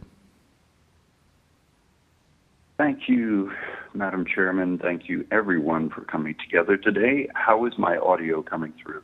Loud and clear, sir. I just need your name and address, and then we'll start the clock, and you'll have 5 minutes. I appreciate that. But before the clock is started, I'd like to point out that the clock stopped prematurely on me during the last hearing, which was an abomination. And I only say that because it was. And so I'm just expecting those 5 minutes, and the way you've been conducting today seems like you're doing a wonderful job, and we're grateful for your service. So, I am Bill Whipple. I live at 20 Halton Street. Halton Street is a miracle. What happened was a very large building that was privately owned was converted into a hospital, a nursing home. And as a result, and the number of churches right around us protected the area from development. Not that development is wrong, because we love Ossington and all of that, and Dundas, a fantastic development. We're always loving every new business that comes in. But you need to have the balance. So we are the balancer. Hundreds and hundreds of people walk dogs and wheel seniors back and forth here. I'm going to try and be really brief, but I'm going to have to touch on a whole bunch of stuff I hadn't planned to, because it appears that The applicant dropped 5 documents on top of you like 2 days ago, which was not appreciated and not within the agreed amount of time where everybody else around here followed. So sarcasm and vitriol aside, here we go. You may now start the clock. Okay, first issue and primary issue. The goal that has been applied for here is to change what is a residentially zoned building, contains commercial potential, but it is in the midst of a circle of residences and adjacent buildings. However, it completely does not mention being adjacent to the most blended and complex combination of businesses and services that the city still has. Next door, I live next door to the largest business impact in the whole area, the Maynard Nursing Home. Okay, now if you think you can live next door to a nursing home where 18-wheelers pull up at 6:30, 5:30, 4:30 in the morning, I get completely along with them. You can call Julie Music and ask her. So, setting that aside, I had a review of their latest submissions, which are significantly different than the original application, as was pointed out, and thank you for doing your due diligence on that. I will quote, "The owner of the property, Anticipation Holdings," and the irony of that name, I will probably run out of time to say, however, also wishes to establish a broader range of uses for the long term should there be a change of tenancy in the future. Well, let's have a look at the history. They nearly drove a multi-million-dollar recording studio out of business just over there on Ossington. I'm not saying that there's some master plan, but, you know, fool me once, shame on me. Fool me twice, shame on, well, fool me once, shame on you. Fool me twice, shame on me. Now, we set that aside. Every morning, I wake up to their barbells. Every day, I endure their barbells, and none of the systems we have in place, all the way up to the Premier's office, have been able to handle it. Then we have their lovely letter saying, oh, we have no convictions, and we talk to the supervisor. Well, that supervisor and I are on first-name basis at this point.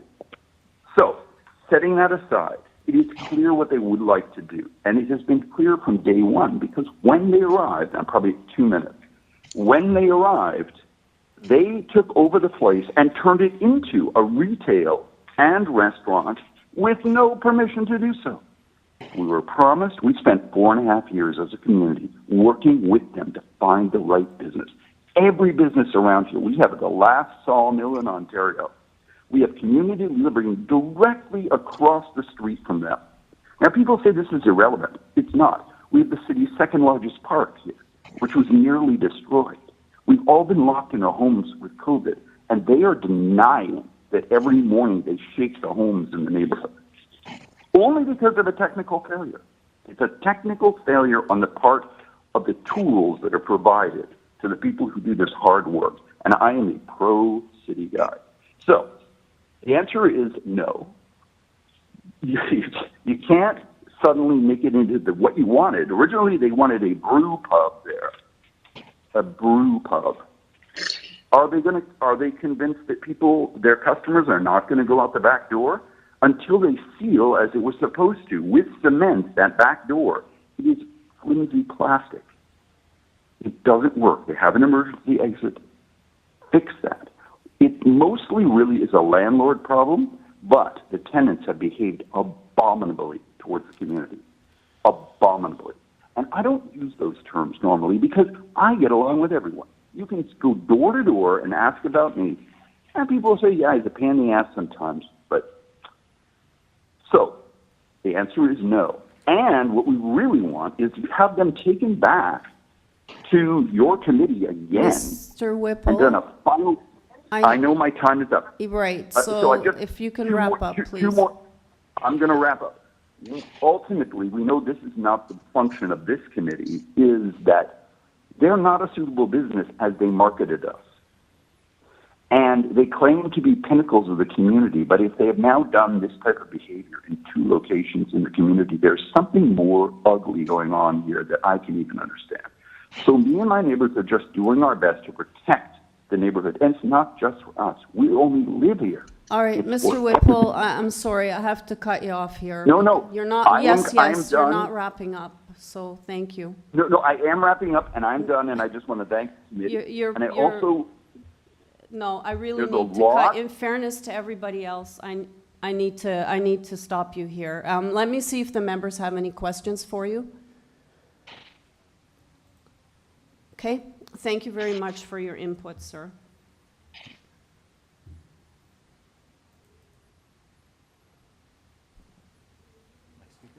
Yeah, just Stanley, the next time, is it possible to keep the clock running so I can see how much they are over or not? They'll automatically reset. Shuts off? Yeah. Once Okay. you reach zero, it resets. Okay. William, you've been unmuted. Hi, my name is William Fung. I live at 250 Shaw Street. My family has been here for over 20 years. I'm in opposition of the requested variances. My garage shares a laneway with the gym. Mr. Fung, just before you start, can I ask you, are you speaking on behalf of the entire family? Because I have 3 people listed here as speakers, and it's... No, I believe my sister has her own viewpoints. Okay, and then, because normally it's one person that represents the address. So are you able to share your time? I don't think so. Through you, Madam Chair, they'll have to share their time, or they'll have to have one person speak on behalf of the household. And the other question would be, we have a third speaker, George Wong. All the addresses are at 250 Shaw Street, so. Well, we have different roles and the sound affects us differently. Well, you're representing the household. So. I'll try my best. You either share the 5 minutes or you have one person speak for 5 minutes that represents I'll try to share. I'll try to Okay, share. you're going to share. It's not. We it's need not to an know option. because we have to, like, the staff have to bring in Okay, the people's... I'll try my best to share it. Let's share it. So, okay, just to be clear, are you sharing with the other 2 or just with one of Yes. the other 2? Yes, so you'll unmute, you'll mute me in a minute and a half, and then you'll let my sister speak for a minute and a half, and then Okay. whatever's left for All right. George. Okay, go ahead. Okay, my name is William Fung. I live at 250 Shaw Street. My family's been here for over 20 years.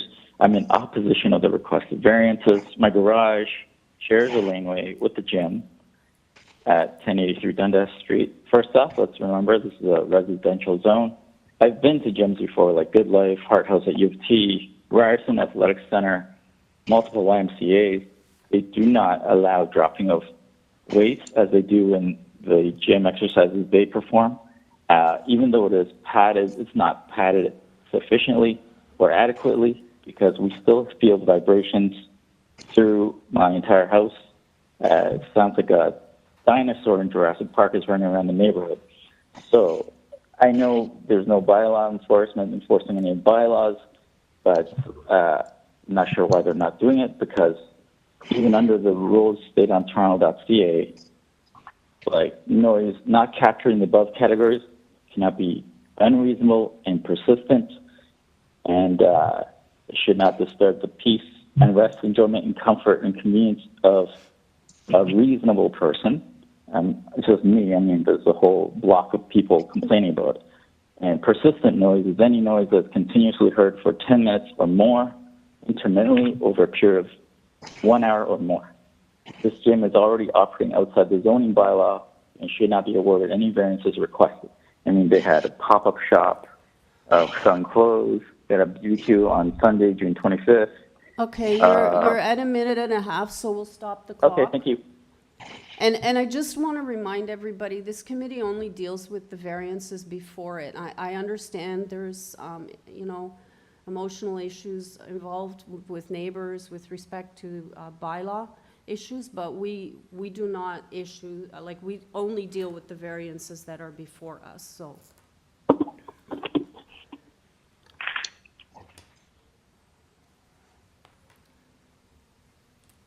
Mimi, you've been unmuted. Hi.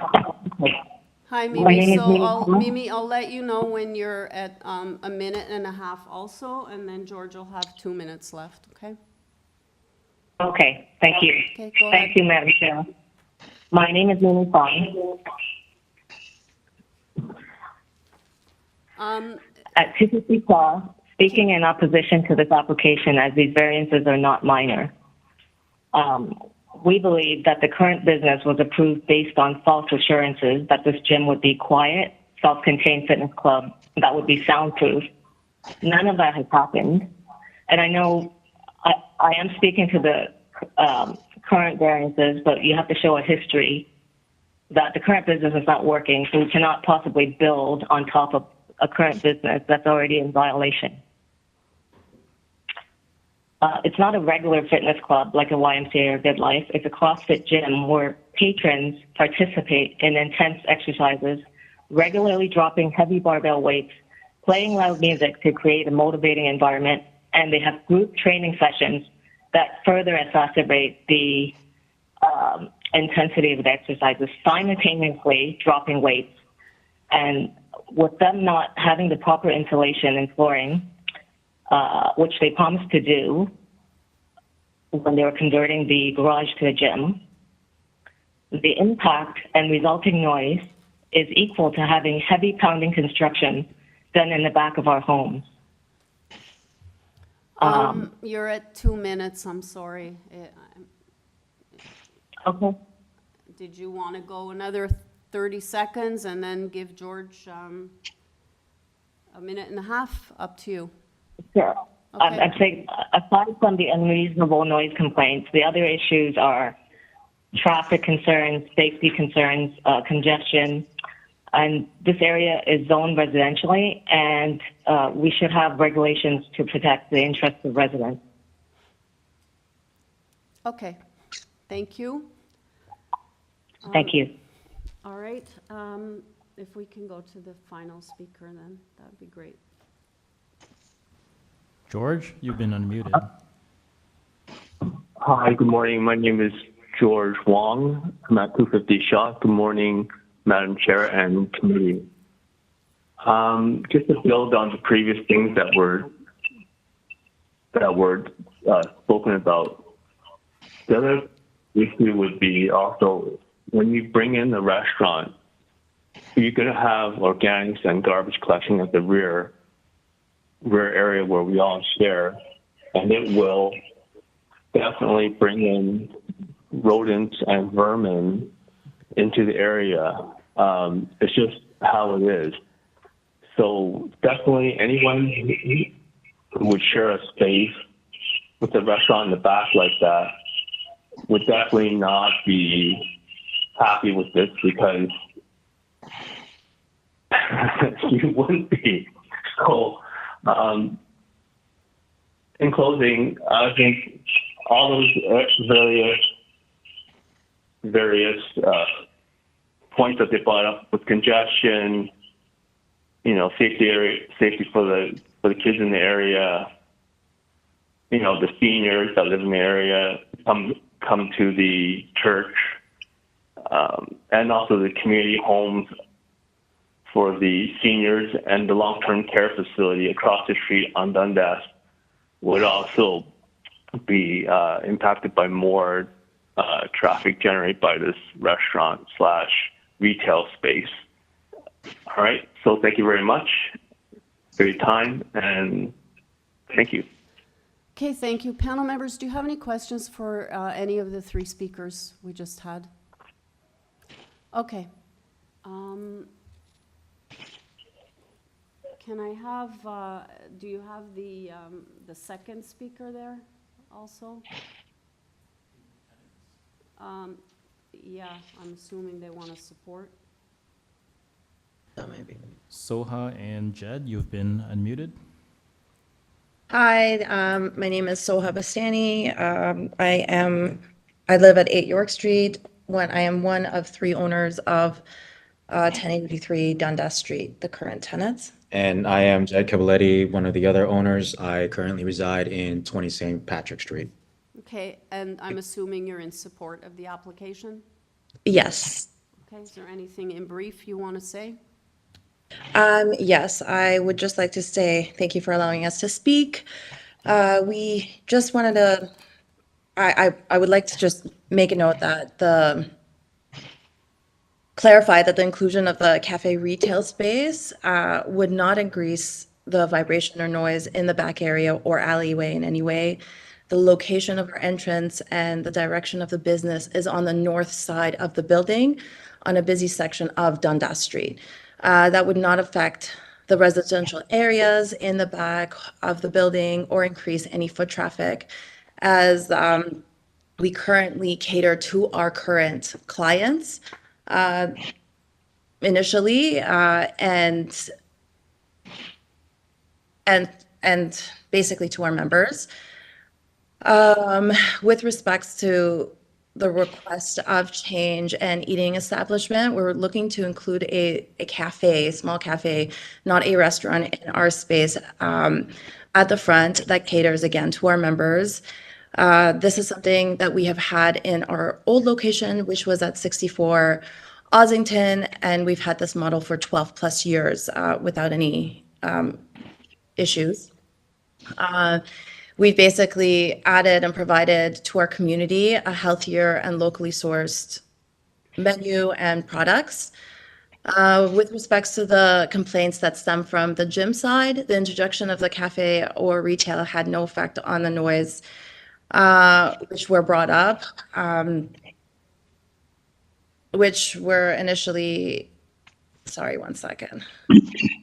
Sorry, the complaints that stem from the gym side of the introduction of the cafe would have little effect with noise and vibrations that were brought up. With these complaints, we have worked, tested, retested with bylaw officers and city officials and complied with any issues that were applicable.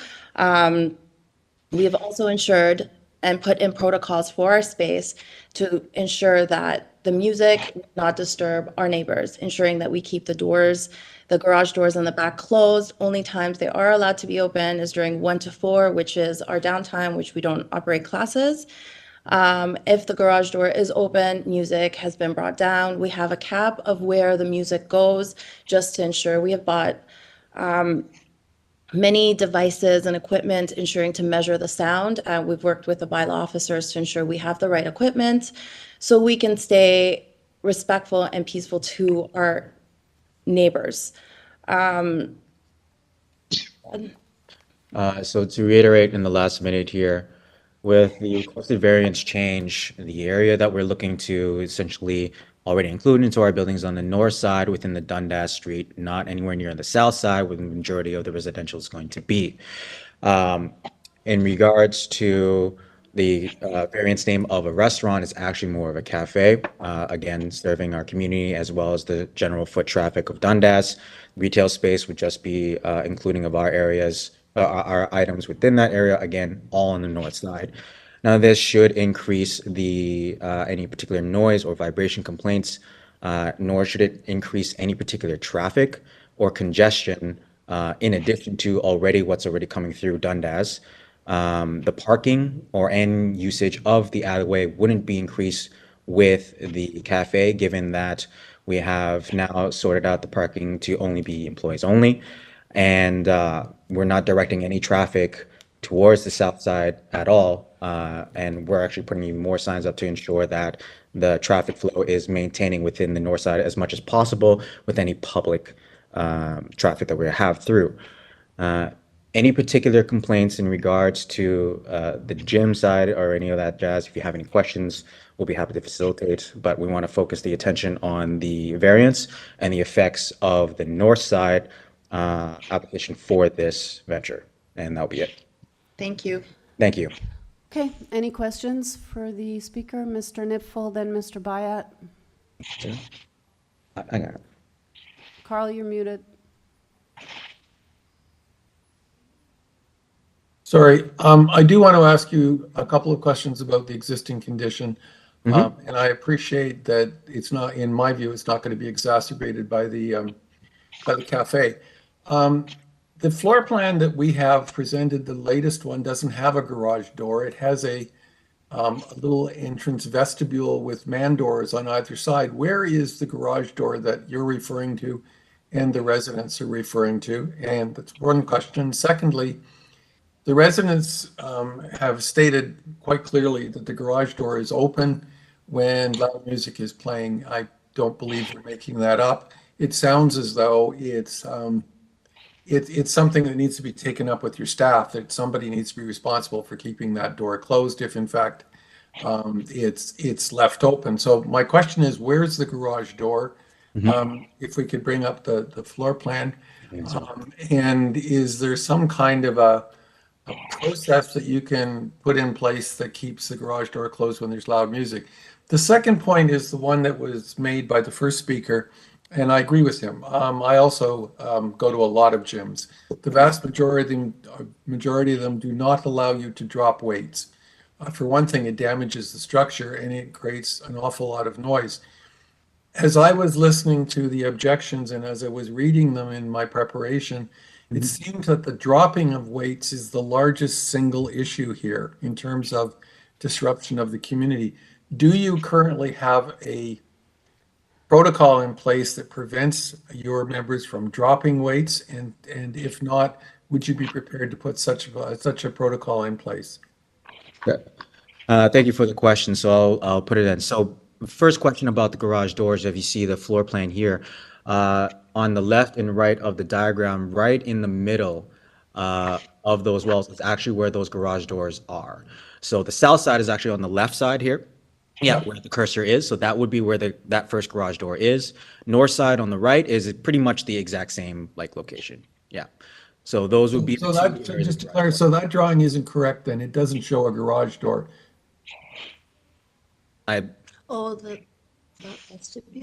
yeah, that left side for some, yeah, I guess that's not exactly clear. That's the old one, but that is a garage door. Okay. It has been a garage door since even the old tenant for quite a long time. Yeah, so that's the garage door, south elevation. Okay, is it a full garage door, a single? That's a man door, right? The man door Is further right. So in this diagram, this particular one is actually a full garage door. And it rolls up. Pardon me? Yes, yeah, and it rolls up. So is there some protocol in place to make sure it stays closed? Yes, so there are multiple things. So one is after we walk with the bylaw officers in terms of noise, we have a protocol actually in place where the garage door actually stays closed unless it is for air intake and anything, and that will be only in the afternoons. And that was also cleared with the staff on the process of music and sound to be lessened when those garage doors are open. So a protocol is in place for one. Two, to ensure that the garage door is not open all the time, I have security footages to include to ensure that whenever things are open or closed, I have some sort of record. So the majority of the time I have the garage doors closed, especially in early mornings or even say late evenings. The majority of times for the garage door open is 1 to 4, if anything. Your second inquiry in regards to the dropping of weights. So first and foremost, we worked with our landlord as much as possible to reinforce the concrete underneath, as well as implementing several different plans for mats, soundproof mats, ballistic tiles to mitigate and hedge the sounds. Secondly, in reference to the dropping of weights, in our professional opinion in regards to, and also the structure of our programs, we do allow dropping of weights in ours. CrossFit classes and CrossFit gyms and other weightlifting, Olympic lifting gyms also do allow dropping of weights in that. But to help mitigate this to the best of our abilities is the inclusion of rubber mats, ballistic tiles, and or other methodologies that we can have, and the concrete, sorry, to help mitigate that. We've also worked with the bylaw officers to try to test and sound for the vibrations and everything. And yes, to answer your last question about this, we are still trying to see if we can find better methods to improve, but we've done our best to actually house it all. Okay, thank you. Mr. Bayat, did you have a question? Yes, please.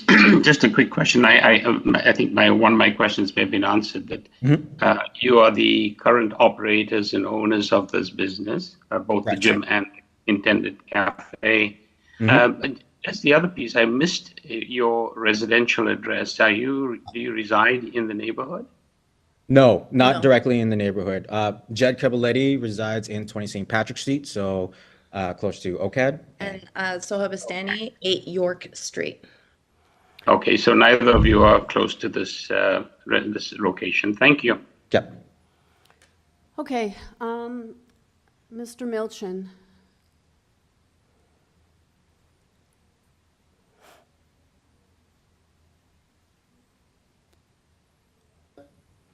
Thank you, Madam Chair. Hi, just before you start, I think a lot of questions have been answered, but I also want to apologize for confusing you with my question earlier. It turns out my screen was frozen on a different application. My laptop's been a problem since I started today, so that's why I asked it.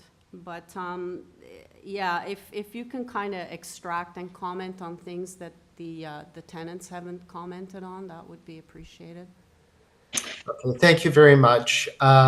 So just on the issue of the garage door and the drawings, so I do apologize. The drawings that were submitted were provided by the owner's contractor, property manager, but the photos are there, so it is explainable. It was an auto body shop, so there would have been vehicles entering on Dundas Street and exiting through the rear laneway. And auto body shops, as we all know, can be very loud and noisy.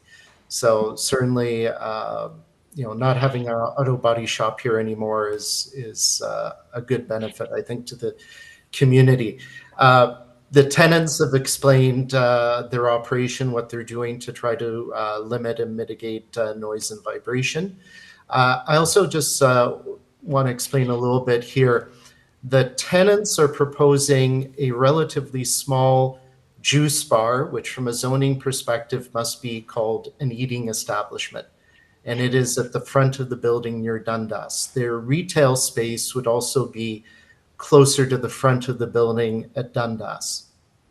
The owner is supporting the tenants in paying for this committee of adjustment application and hearing. So the owner is requesting that those proposed uses be allowed for somewhat larger areas than what the current tenants require, simply so that the owner in the future, 5 to 10 years from now, if the tenants change, he won't have to come back to committee of adjustment for these permissions. So that's a bit of an explanation as to there's a bit of a difference between what the current operators are proposing to do with these permissions as opposed to what the permissions could be used for. Again, as the tenant said, the juice bar and the retail space will not add traffic, will not add noise, will not have any further impact on the community because it's designed as an ancillary spaces to their current operation. You see before you, there's comments from Transportation Services that they have no concerns from a traffic congestion perspective. And there are no comments from the planning department, which means they have no opposition to the expansion of uses on the site.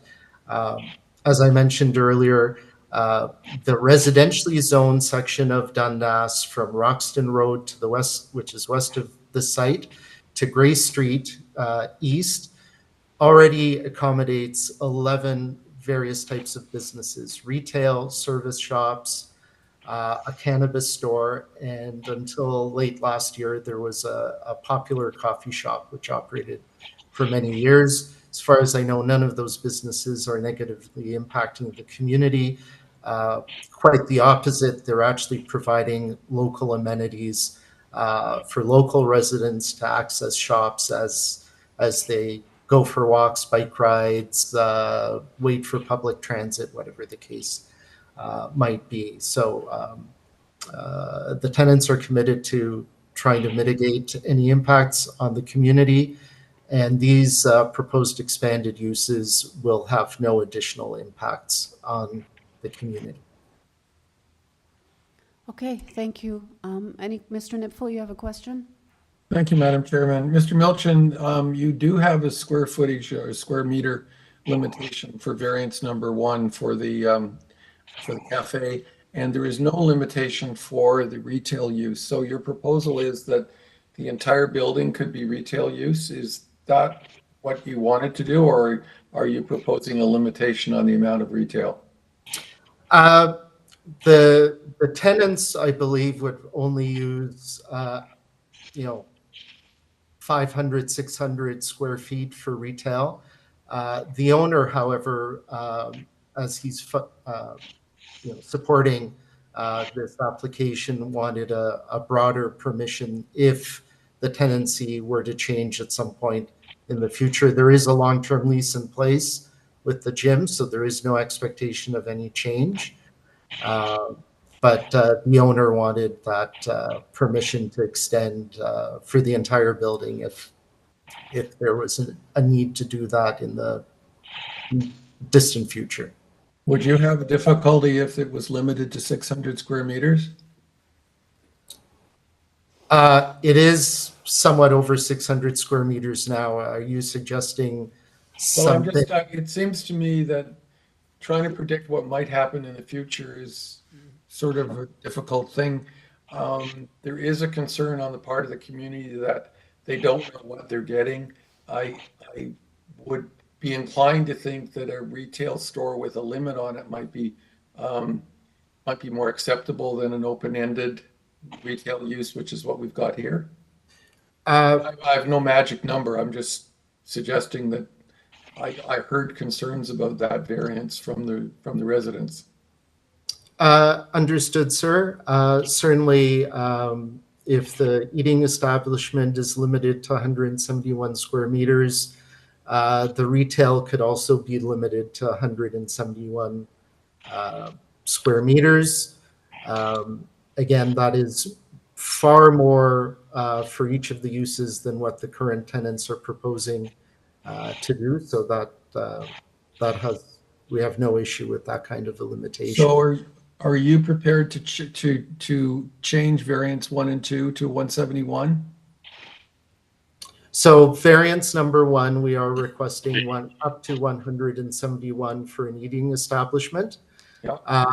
I would be prepared to amend number 2, the retail store, to also be limited to up to 171 square meters.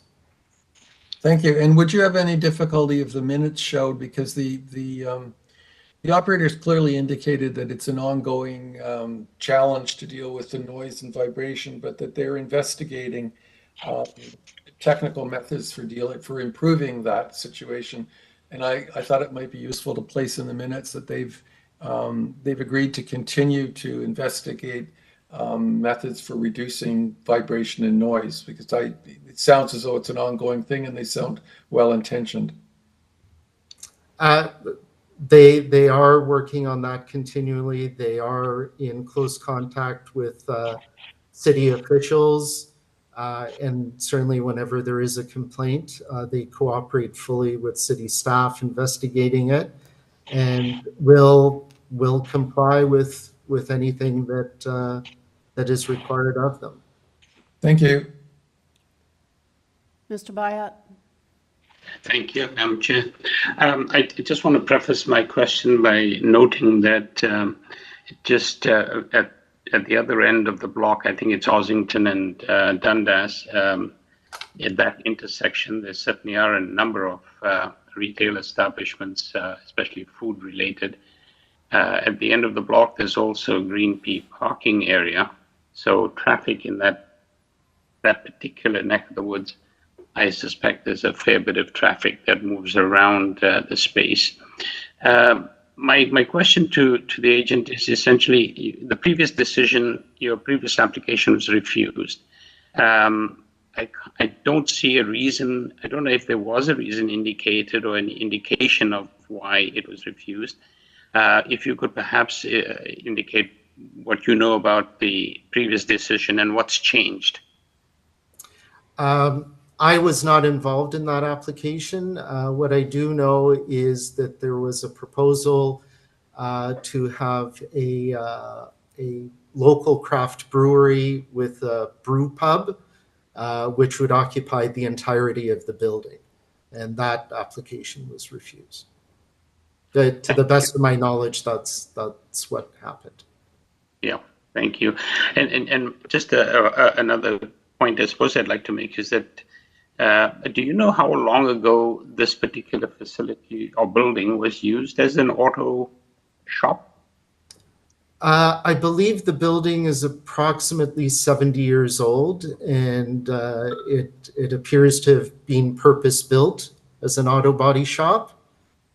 So I imagine those uses were in place for 40, 50 years.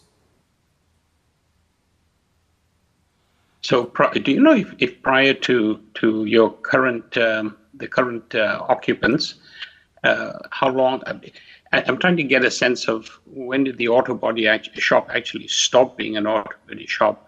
Was it sitting empty subsequently? Because auto body shops are not notorious, but they're known to make noise because of the nature of the business. So I'm just trying to figure out when that might have ended and when the current gym began. The gym, I believe, started operation about a year and a half ago. The auto body shop, I know the building was vacant for some time. I'm not sure exactly how long. And the current owner purchased a vacant building. Thank you. All right, are there any other questions, panel members? Okay, let's take it into committee for a decision. Mr. Nipfel.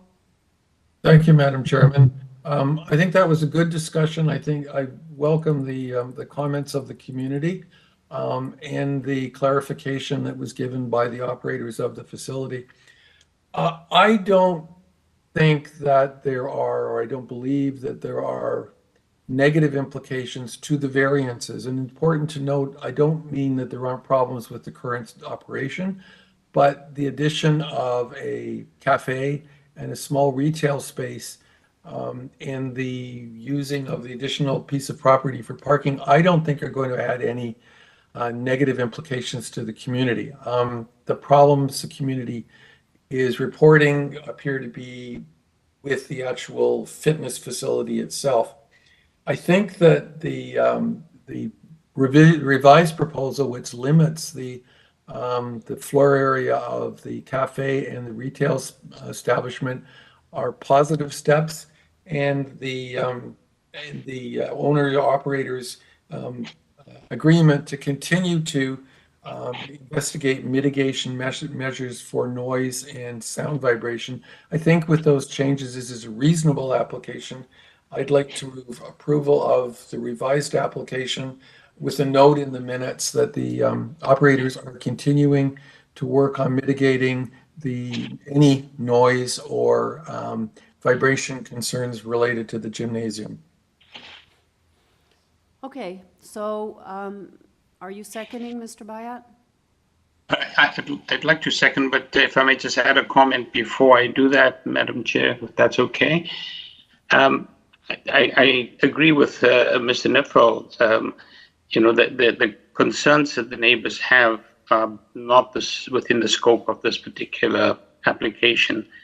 But having heard all the comments, I almost think that having an eating establishment within that space, which requires a certain degree of quiet while you're eating or drinking coffee or whatever it is you're having conversations, hopefully that will also perhaps have an impact on the noise of the apparatus that's used in the gym.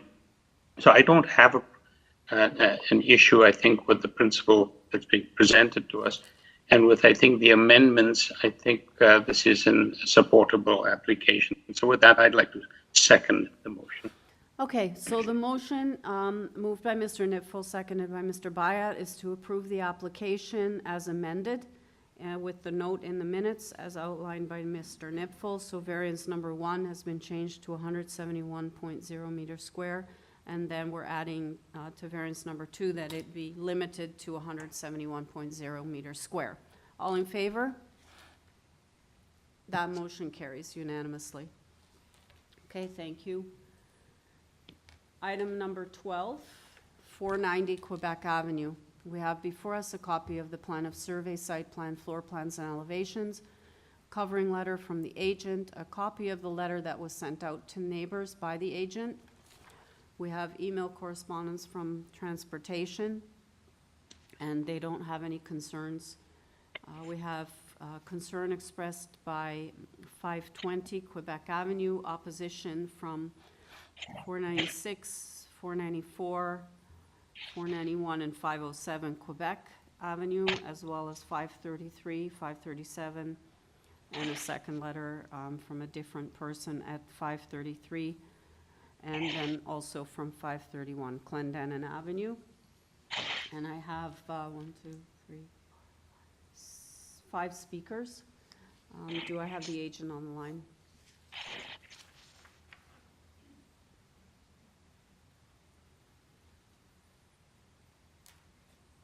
Now afternoon. Is This it? is Sean Galbraith, planner here on behalf of the application. Okay, if you can do a presentation, no more than 5 minutes, please, and then we'll go to the opposition speakers. Thanks. If the first page of the drawings could be brought up, there's some the little models at the top corner. If we could maybe just zoom into the bottom left one. Thank you. So the subject site, 490 Quebec, is an unusually large lot in the neighborhood. It's the first lot north of the commercial strip on Dundas. It's basically 4 lots wide at the front and about 2 lots wide at the back. It's semi-pie shaped. It has lane access on the south side and on the rear side. It's a corner lane property as well. It's currently occupied and has been for as long as I know, a 1-story auto body shop that effectively occupies close to 100% of the lot area itself. It's basically lot line to lot line, with the exception of a small notch at the south west corner where the garbage bins are located. The auto body shop is currently still active. So what is proposed is a sort of U-shaped 3-story apartment building containing 14 residential units, of which half will be two bedrooms and half will be studio or 1 bedroom. In the middle of the proposed building, a courtyard has been cut out of the existing building to create an area of soft landscaping and amenity. While obviously the project does trigger a number of variances, the project is less impactful because of the sculpting of the building and the creating of this courtyard than it otherwise could be. For example, the project is more than a meter shorter than it is allowed to be as of right. And if this was done more in a conventional sort of single detached or even multiplex style, the front 3-story portion only extends approximately a little bit under half of the depth of the lot that it actually could as of right, 17 or 19 meters deep. In support of city policy, the project only includes 1 accessible parking space. No variance is required for the number of parking spaces other than for the number of visitor parking spaces, and sufficient or ample bike parking is available both in the 8 stacked spaces that are provided, and there is space inside the units themselves. In terms of soft landscaping, while the current property provides 0 soft landscaping, the project provides an opportunity to increase that soft landscaping by including it in the courtyard, and there will be some nice new soft landscaping in the boulevard along Quebec, and will also have a partial green roof. While the soft landscaping deficiency is about 85 square meters, the project will provide about 75 square meters of that in the green roof and in the front new front landscaping. I think this is a good balance. I understand that there are concerns from neighbors. There seem to be concerns regarding parking and the residential accesses onto the laneway. I note that none of the laneway units, the doors open straight onto the lanes. All of the doors or all the units that have access to the lane open up into a vestibule. So they don't just open the door and you're right onto the lane itself, if that makes sense. I think overall this project has been very sensitively designed for its context and will really help support the city's housing action plan by providing a really nice adaptive reuse of an existing industrial building in an area that's well suited for the use, supported by transit, and frankly is a really nice design. I'm happy to answer any questions that you have. And I believe the architect, Roland, is also on the line if there are any architectural questions. I think we'll go to the opposition first, and then we'll come back to you after we've heard from them. Hi, Michael. You've been unmuted.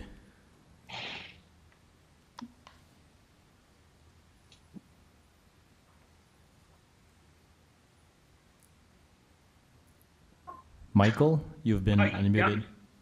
Yeah, can you hear me? Yeah, if you could state your name and address for the record, and then we'll start the clock. You have 5 minutes. Yep, it's Michael Mercer. I'm at 496 Quebec Avenue. I have a few concerns, and I'll kind of get to them very quickly here. Number one is privacy. The courtyard overlooks my backyard, so I'm a little concerned that the residents would be able to peer into my backyard. I don't know if the planner can talk to the privacy screening there. The landscaping, we're going from a commercial building that was, historically it was a turntable for the old streetcar that was I think it was established at the turn of last century. And I think when you're going from a commercial to a residential building, I think that the landscape needs to be there. We have to consider there's going to be 14 units in there, which probably translates to about 40 people. And I think that they need their space, and I think it's fair to the residents that will be occupying that building to have space. I know that you're looking for variances with the bike racks, and I know that, especially if there's going to be no parking provided here, there's going to be a lot of people with bikes. And currently it doesn't meet the bylaw for this particular project. Also, we have visitor parking. Parking is an issue here. The parking is heavily strained. There's a lot of people that use street parking because they don't have access to parking on their property. So adding 40 people to this small kind of landlocked space is going to create problems. Obviously, it's going to create disputes. Also, there's setbacks. The old structures, probably built in the 1800s. Obviously, that wall has to be torn down, and the whole structure needs to be torn down. We feel that the setbacks should be observed. Just with these entrances that are in the laneway, I don't think that the way that I look at it is that if a person is going to walk into that laneway that doesn't receive winter maintenance, there are cars that do use the laneway as a shortcut and speed through there. In order for the resident to actually step into the laneway, they would have to basically look and poke their head out.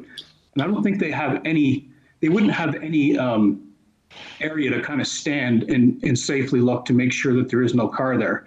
And, in this neighborhood, sadly, last week, a 6-year-old girl was killed on Dundas. And that just kind of speaks to how fast the cars go through this area, because people get frustrated coming from the downtown core out to the bedroom communities. We have a lot of speeding cars. We have a lot of people using this laneway as a sort of a shortcut out of frustration. And I feel that it's just going to create an unsafe environment for the residents. It's going to create an unsafe environment for the tenants that will be in here. And who will be responsible for that?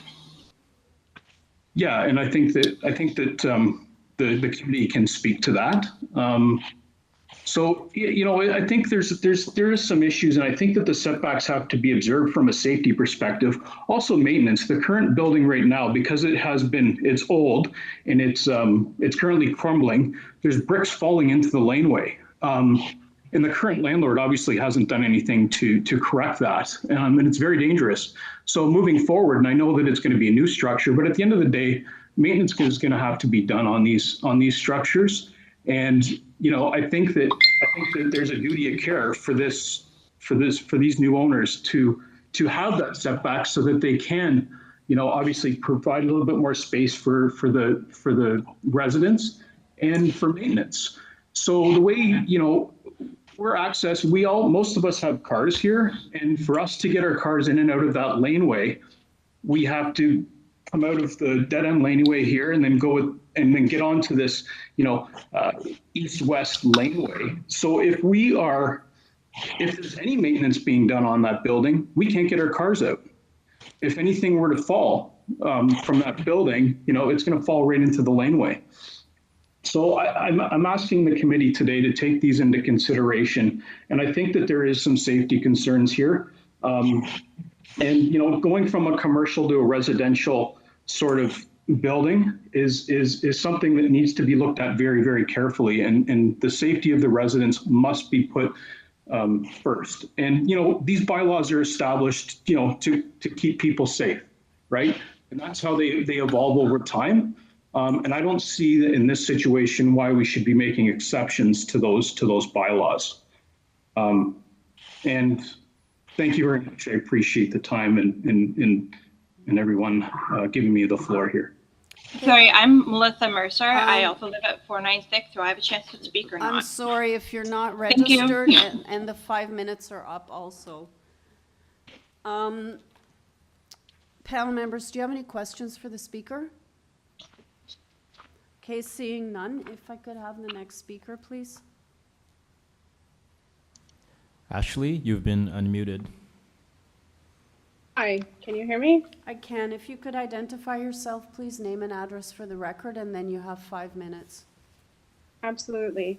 My name's Ashley Cripps. I'm representing 494 Quebec Avenue. My house would be directly next door to proposed apartments, and I'm going to start off with saying everything Mr. Mercer said. We absolutely agree with. We also have slightly more different concerns, as we have a bathroom window that looks pretty much right into that would be looking right into other people's apartments as well as people looking into ours. So our privacy wouldn't just be the backyard, but also a window that faces the apartment building. Then you also do have the parking. As Mr. Mercer said, we already have problems with the parking.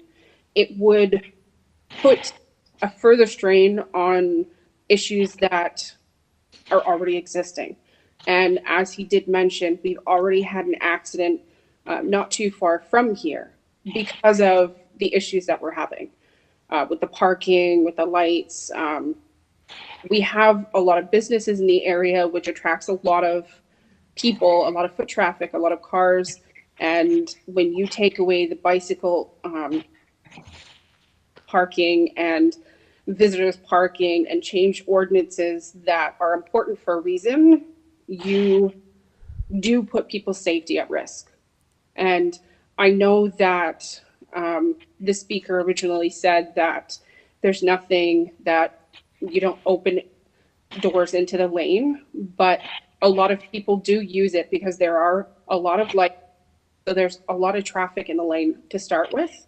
It makes it far more dangerous if you don't have anything there, any more space to actually do, as Mr. Mercer said, to be able to just check to see if the cars are coming. And as far as we are directly next door. So the building is falling apart. And yes, I understand a new building will be put up in place, but the standard of care needs to be thought of because, excuse me, anything falling, it's not just coming from one story now. It's coming from 3 stories, and I have a daughter. If she decides to play out in the backyard and something falls, I'm sorry, but there are a lot of kids in the area. Something falls and they're going through the lane. You're talking about big.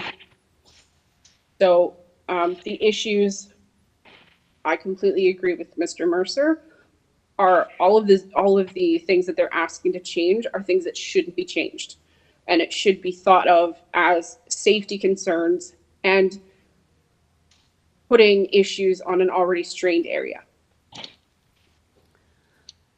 Okay, thank you. Panel members, any questions of the speaker? Mr. Nipfel?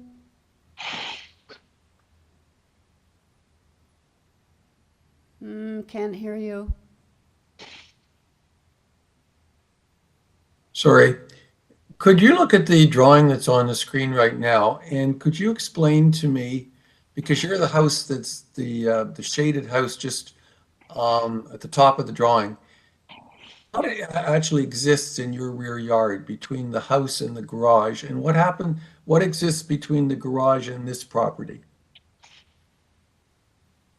So right now we exist as a house right against the property. There's a little bit of space between us.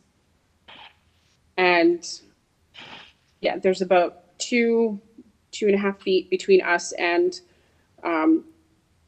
the building next door, which is right now the auto body shop. We don't really have room as it takes to store our garbage and recycling bins because there's so little space there. We already have very little space between the two. And when it comes to the garage, our garage, we need the back alley to enter that. So what's in the space beside your garage, that like corridor? There, So yeah, that- right. So Yeah, there is a very tiny space beside our garage that's more like a carport. So that's right now, that is more like the backyard. okay, there's so it's fence. green. It's got grass and plants and stuff, right? And then is that true as well in that triangular space behind your house?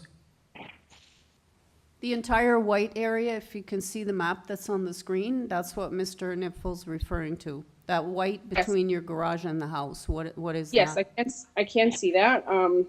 There is a very small space right behind the house in front of the garage that is green space, I guess you could say. And then beside that it doesn't take up that full space. There's a small spot that's in front of the garage that goes from the back of the house to the garage. That's the green space. Everything else is the backyard. And you use it as amenity space, is that correct? Yeah, it's a very small space, so we use it for, as anybody else would, storage for our things, for bikes, for the things that we have. Okay, and the window that you referred to, is that in the floor? Yeah, and So- whereabouts on the house is that? In the That's up there. back piece? It's the southwest corner. Okay, got it. And Okay, it's- thank you very much. That's very helpful. Okay, thank you. Can we go to the next speaker, please? Through you, Madam Chair, I was unable to locate Nicole Cabal, Okay. and we can move on to the next speaker. Do you know if the next 2 speakers, I'll ask her, I guess, if they are the same household?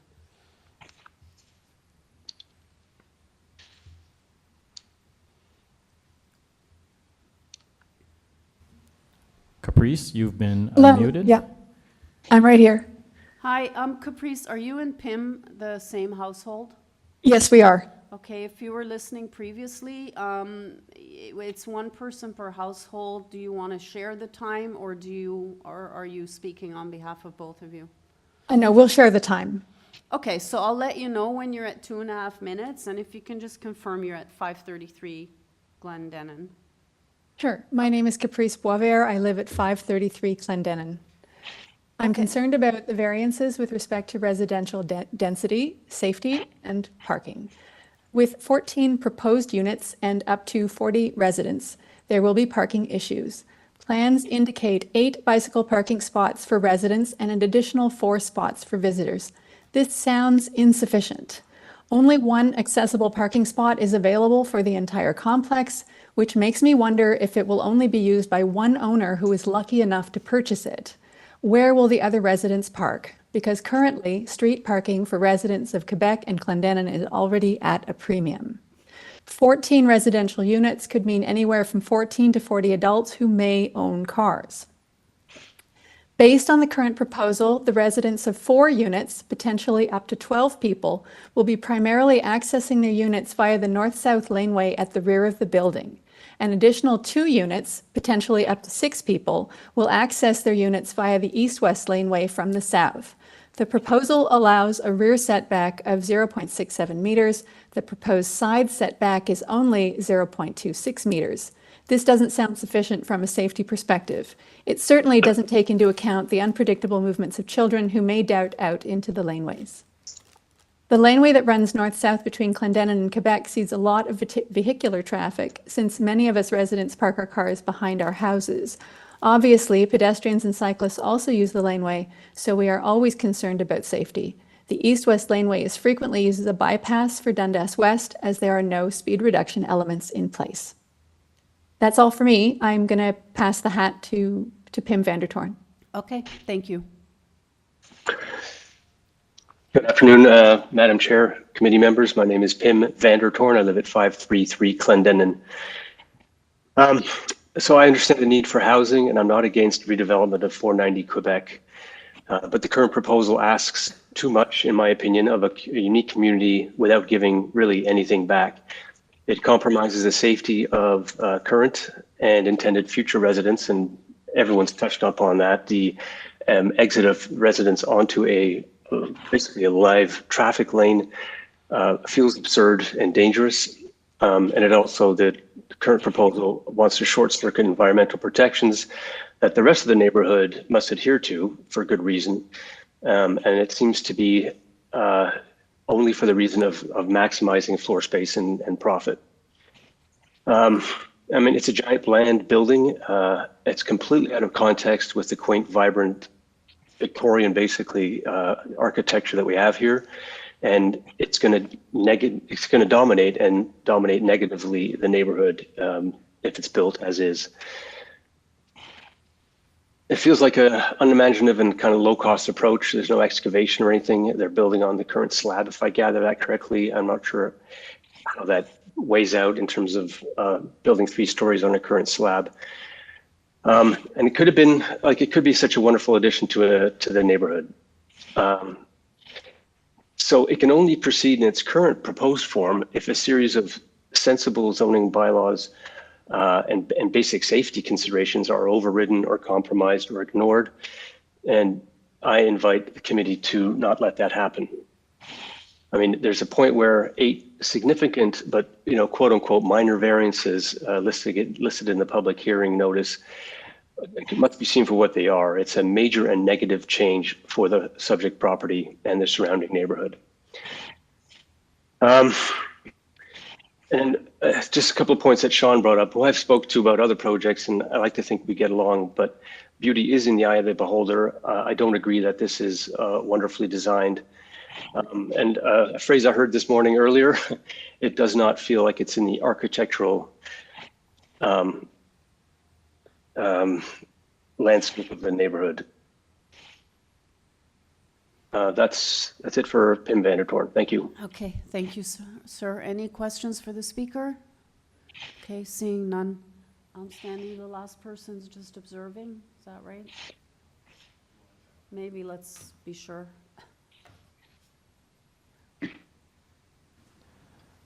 Hi, Thomas, you've been unmuted. Perhaps you can confirm whether you're just observing or would you like to speak? I can speak. Okay. Okay, I just need your name and address for the record, and then you have no more than 5 minutes. Okay, perfect. My name is Thomas Honor. I'm from 507 Quebec Avenue. Keep it really short and sweet, agreeing with the rest.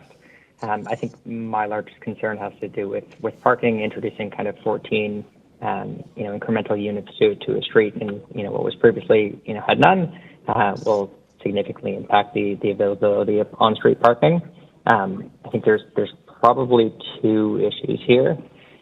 One is because of the narrow width of the street, there's not enough space for cars in the dead end of the street. There's not enough space for cars to perform a U-turn if the entire street is taken up with on-street parking, and so it's important that there are sufficient gaps on the street to allow cars to kind of perform this turn. That's individuals' cars, but there are also delivery trucks, construction vehicles, etc. If that doesn't happen because of the dead end street, people are backing up and reversing through it from the end of the street to get off and onto Dundas. Understanding that there are no variances to residential parking, I think because the introduction of the new kind of incremental parking spaces, it poses an issue and makes the absence of any visitor parking kind of that much more substantial. That's it. Okay, thank you. Any questions of the speaker? Seeing none, thank you very much, sir. Mr. Galbraith.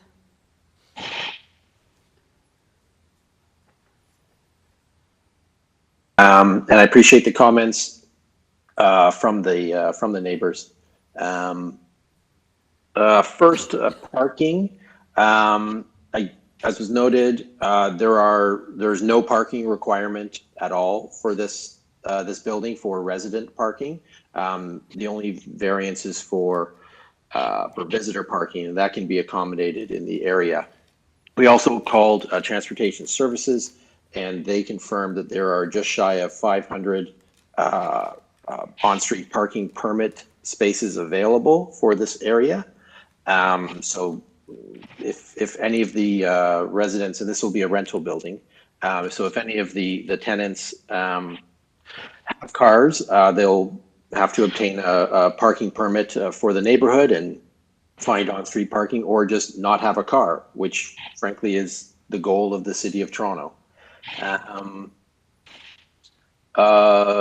Most of the units will have a small private patio, either at grade inside the courtyard or on top of the two-story section along the south middle of the building. The nearest patio that's not at grade is over 6 meters from the north lot line, which I think is sufficient distance to ensure privacy and overlook are well maintained. There's a question about setbacks. No setback variances are required because the existing footprint of the building is being maintained. There were comments about safety for future tenants. Again, no door opens directly onto the lane. All of them have a vestibule of sorts, so that if they're walking out of their unit, they'll be able to look into the lane and easily see if there's a car coming. Only 2 of the units actually exit south, 2 of the 14.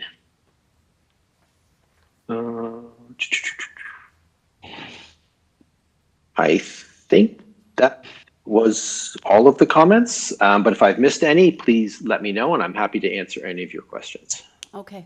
Panel members, do you have any questions for Mr. Galbraith? Mr. Niffel? Thank you, Madam Chairman. I may have misinterpreted what you said. I thought you said there were no setback variances required, but in fact there are. There's you're asking. Oh, I apologize. You're asking for 3 and 4, which is the rear setback and the side setback. I'm not clear with the amounts. I'm just saying there are setback requirements. I apologize. Those actually pertain to the upper stories. Okay. The existing footprint of the first floor of the building is effectively being maintained. Mike, I have 2 questions. I would really like to really support this application, but there's some technical issues that I think need to be resolved. I don't understand how the garbage storage on the ground floor works. Is that just a bunch of bins against the fence?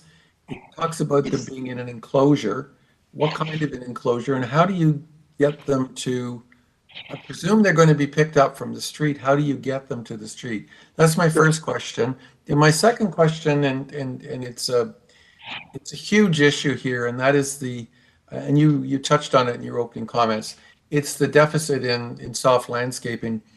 What was included when they calculated your soft landscaping? Was it just the courtyard, or did you get credit for the green roof? And then you've got, I mean, is what we've got just the courtyard, and is there any way in which you can increase the amount of soft landscaping? So to your first question, so the garbage bins will be enclosed in a, it's called a shed-like structure. I know you've probably seen them in residential, the residential areas. So they will be fully enclosed in there. And there's a passageway through the, I think this can zoom in here. So they'll be wheeled through sort of the bicycle maintenance area, through the parking space, and then out to the front where they would be picked up like any other garbage bins. Okay. And as for soft landscaping, yes, only the landscaped courtyard, that's the only part that is captured by the the credit that we're given. The green roof and the landscaping, the new soft landscaping in front of the front lot line, of which currently there is 0.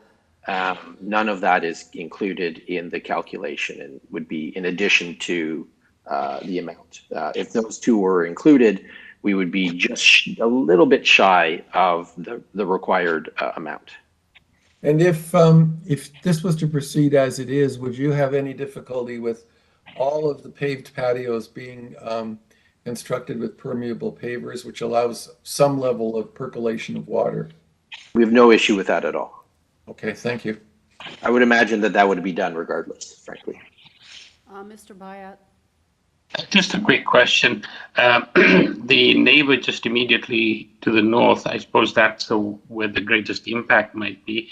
I was looking at the north elevation. Bear with me, I just get to that drawing. It's a north elevation. That would be that one there. A402? Mm-hmm. That's it. Would that be the correct one? A402? Yes, sir. You've got some, it looks like that portion of the second floor, third floor, set back so that the neighbor immediately to the north doesn't have a gigantic wall overlooking the backyard. However, you've got some balconies there and on the third floor as well. I imagine that may present a bit of a privacy issue. Would you be amenable to having the balconies at a height that's 1.5 meters so that there's some privacy and provide privacy opaque materials being used in those? So the ones that I think we can see there that face north, the closest one is more than 6 meters away from the north property line. So it's a considerable distance, and I'm not sure how you would screen, and even if it was reasonable to do so, I'm not sure how you would screen it because they face north. You would just have sort of a wall in front of the patio. There we go. That would be it there. Thank you. So you can see there's only the one private terrace there. Yeah. And it's on the south side of the courtyard, much farther away than if it would be sort of a normal balcony. Okay, good. No, thank you very much for that because I didn't realize. I totally understand. It was unclear. Yeah. Yep. I think they're a reasonable distance away. Yes. Mr. Nipple? Thank you, Madam Chairman. I'm sorry, I forgot one other question, Sean. Is this project subject to site plan control approval? It isn't actually. Oh, okay. It does not trigger site plan More than control. 10 units, so it should be. If it's less than 10 units, they don't have to, but if more than 10, so it should have been. It doesn't because because this is a renovation, not a new build, there are other provisions of the site plan control bylaw that kick in. Specifically, does it have more than 600 square meters of new building, and does it trigger 8 parking spaces or more? And neither of those conditions are met by this. And it's a renovation because you're keeping that north wall, is that correct? We're keeping most of the walls. Okay. We're keeping more than 50%, but in this case, we're keeping, probably more than 90% of the walls. I see. Okay, thanks. Okay, any other questions? Okay, seeing none, let's take it into committee for a decision.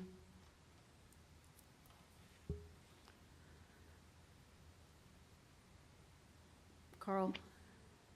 Thank you, Madam Chairman. I'll start off. I don't know that my position will be shared by my colleagues.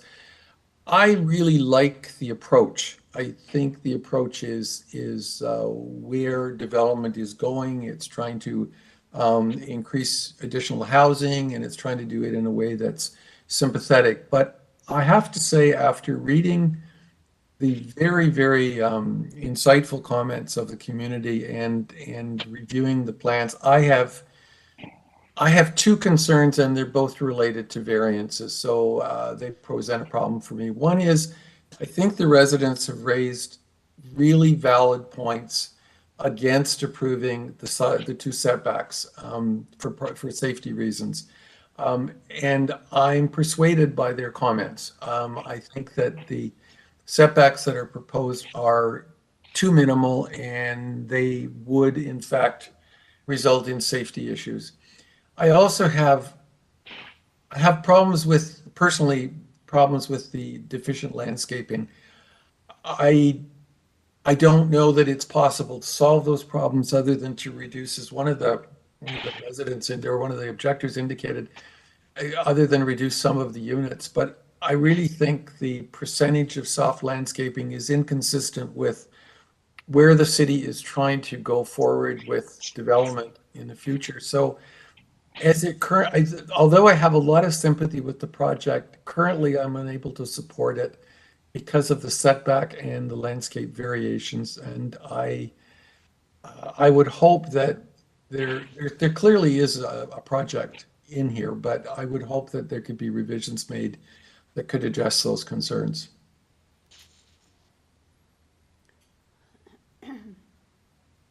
Anyone else have any comments? Mr. Ting? Well, I think it is very hard to come up with any landscape with the existing building footprint. And I can see that what the development is trying to do is almost building some townhouses and keeping a courtyard in the middle.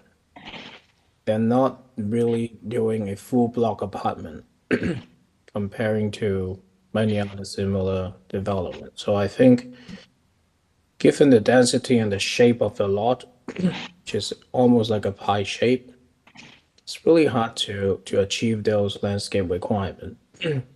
And they are not really going to justify the cost, or that land cannot be built with a smaller footprint, given with the shape. Either we turn it into a park or keep it as a garage without being used or utilized. So I think the applicant is doing their best to balance the actual buildable area and come up with a courtyard, which is quite nice and buffer with the north neighbor. I think that's a really nice touch. It's really hard to achieve the setbacks.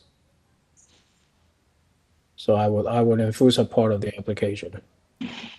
But I do agree that we should try to maximize the permeable paving. I was also trying to see if the garbage bins could be relocated to the outside of the property. There were some bike parkings in the lower, I think it's the southwest corner. But it's not really in the variance. I was just trying to see if there's a condition where the garbage bins cannot be that close to the northern neighbor. That's the little design details that I was a little bit concerned, but in terms of the variance, I think they are acceptable. Mr. Bayat? Thank you, Chair.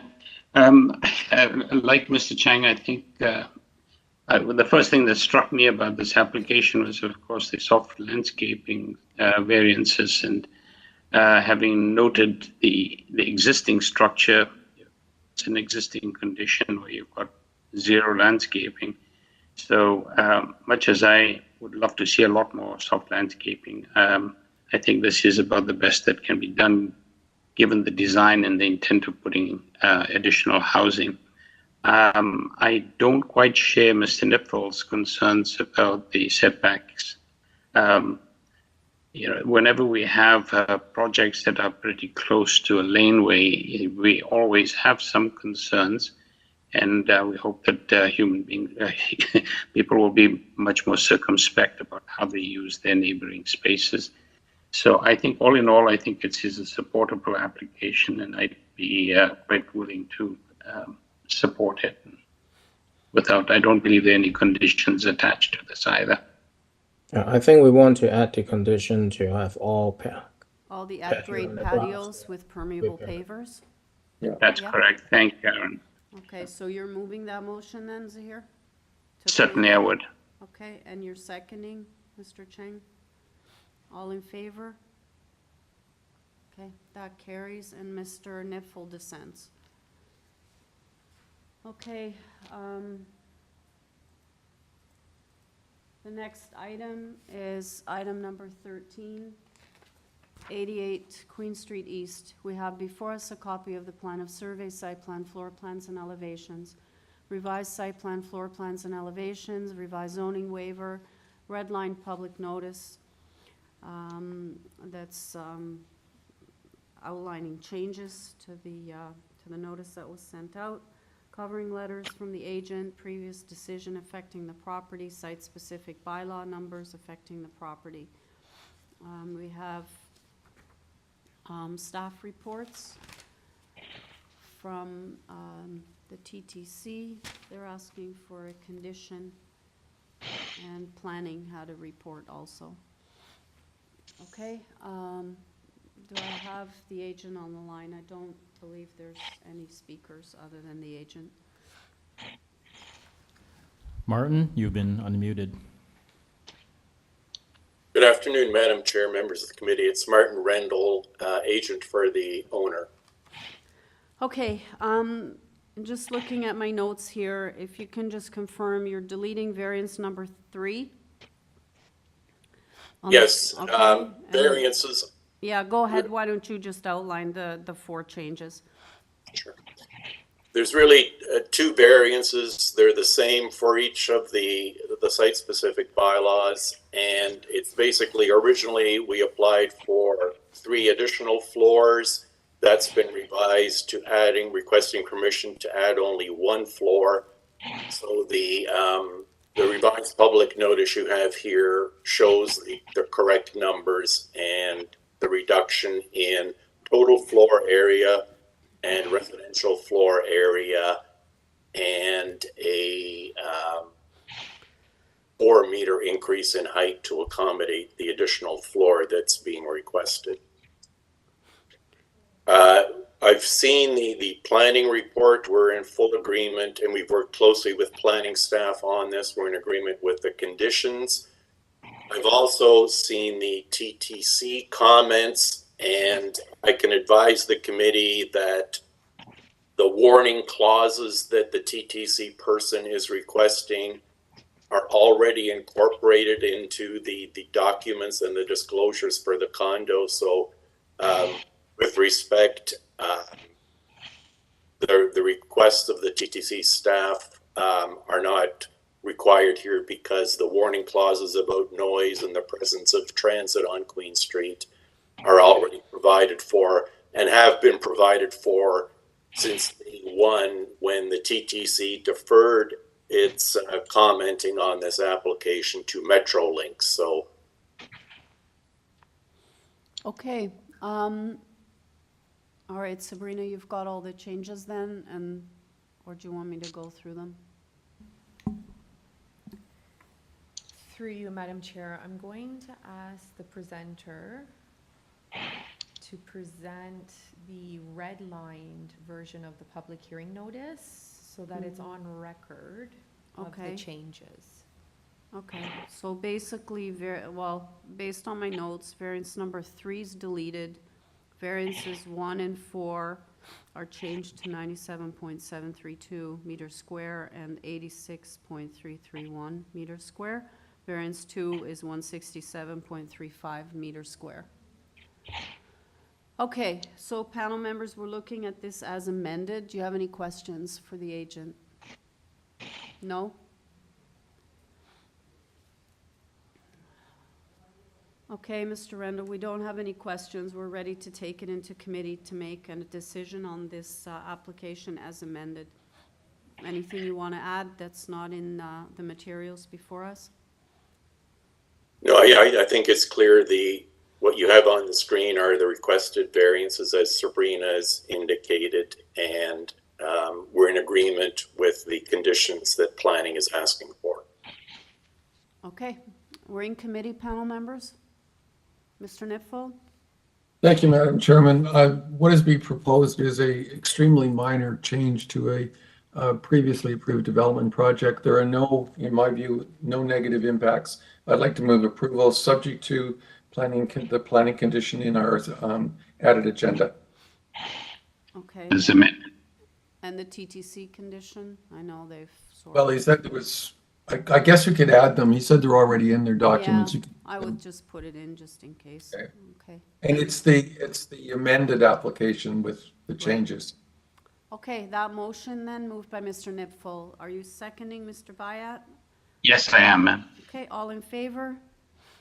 That carries unanimously.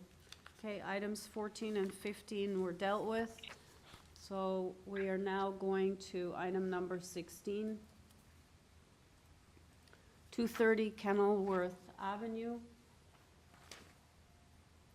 which we have before us a copy of the plan of survey, site plan, floor plans, and elevations, 5 photographs of trees on the property. Transportation is asking for a condition, and a staff report from permits and enforcement parking. Okay, we have one variance before us, and no opposition speakers. Okay, do I have the agent online? Good morning, Chair and committee members. My name is Dilpreet from RDA Designs. Okay, you're speaking on the behalf of the owner? Yes. Okay. Dilpreet, if you have another device operating in the background, please turn it off. All right, panel members, do you have any questions for the agent? Mr. Nipfel? Thank you, Madam Chairman. Could you tell me why the driveway is not being removed? Sorry, why the driveway is not being removed? Yeah, you're changing the garage to habitable space. So what we want to do is use the garage for space inside the house because the basement is very small. We want to have if you can go to the basement plan, about 2 foot. No, I understand that, but then it's the driveway to so be used we as just want to use that space inside the house, but we still want to keep the driveway for parking. Okay, thanks. Any other questions? All right, we're ready to take this into committee. Mr. Singh, anything you want to add that's not in the materials? I just want to, like I said, the basement's really small. The current bylaws requiring us to remove the driveway if we use the garage. We're just hoping to get the variance to keep the garage. Parking is sufficient, and by keeping the driveway, we would actually be able to use the driveway for more parking spaces. That's the only thing I would like to add on. Okay. Thank you. We're in committee, panel members. Mr. Bayat. Thank you, Chair. This is an application that's very straightforward. There are no conditions attached either. There's transportation conditions, and that's the only one. So I'd be quite happy to move a motion to approve with the transportation condition being applied. Okay, do I have a seconder? Mr. Chang's motion to approve, moved by Mr. Bayat, seconded by Mr. Chang. All in favor? That carries unanimously. Item number 17, 391 Brock Avenue. We have before us a copy of the plan of survey, site plan, floor plans, and elevations, revised site plan, floor plans, and elevation, a red-lined public notice. We have a revised zoning waiver, and both of those are from the agent. 2 photographs of the property, correspondence from the agent, and opposition from 389, which is adjacent. I'm showing 3 speakers in opposition. Do we have them all? Yeah? Okay. Okay, are you there, Mr. Vieira? Members of the committee, my name is Marco Vieira. I'm the agent and the designer for this application. I'm at 257 Dunraven Drive. Okay, can you just confirm that variance number 3 is changing to 14.7%, which is 8.774 meters square? Yes, that is correct. That's as a result of discussing our proposal with planning. As currently the lot has no landscaped area, so we've created the space between the garage and the existing 2-story portion of the dwelling into landscaping. All right, so committee's looking at this as amended. I do have 3 opposition speakers. If you can do a very brief presentation, no more than 5 minutes, please. Thank you, Madam Chair. Through you, Madam Chair, members of the committee, the application before you is to take the existing 2.5-story dwelling by converting it, by extending a 3rd-story addition to within the footprint of the existing 2-story. The proposed 3rd story has been pushed back from the 2nd and 1st floor walls and is also considerably smaller than the existing footprint of the building. And we're doing this so that we could convert the existing dwelling into essentially 3 legal units and having some common areas in the basement and laundry facilities, as currently the existing basement is doesn't have the proper height in order to be used for unit. The proposed setbacks that we are proposing is to basically be in line with the existing building along the south side. Along the north, we did step in the wall because currently the existing building has the wall that encroaches onto the property line, and we did step it back. We find that the proposed variances are minor. The proposal is sensitive to adjacent properties where we're not trying to maximize the full use of the footprint of the building. And given the existing context, we feel that this is an appropriate redevelopment of the lot. And with the revised variance for landscaping, we do believe that our proposal is in keeping with the general purpose and intent of the bylaw and the official plan. Thank you very much. We'll come back to you after we hear from the opposition.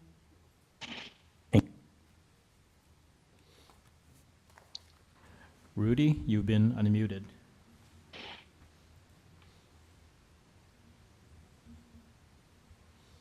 Mr. Silva, are you there?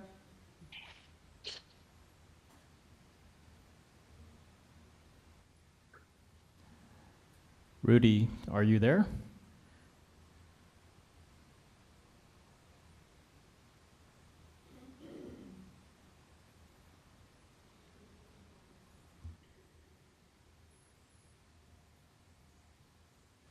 Madam Chair, perhaps we can go to the next, speaker. Sure. Yeah.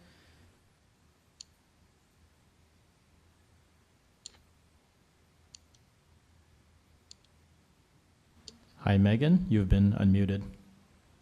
I'm going to pass you over to the next person, which is my husband, Christopher. Okay, I'm sorry. Is this Megan? Yes. Okay, so who's speaking then? My husband, Christopher. I can't, what's the last name? Sorry? Christopher Lindsay. Lindsay, okay.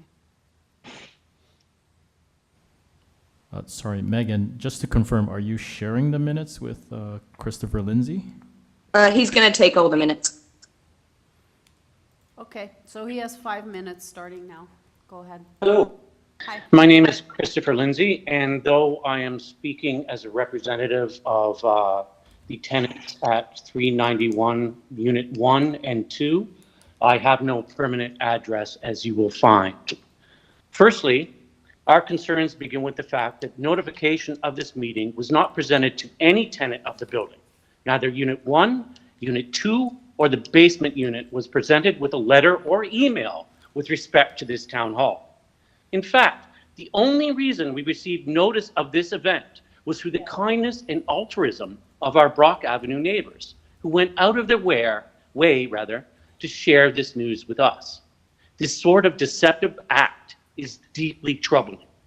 The threat of rent eviction in Toronto is real, and sadly, it seems constant. And to be made aware of this prospect to us, not until the 0 hour, places the tenants of 391 in a most difficult circumstances, as I am sure you will agree.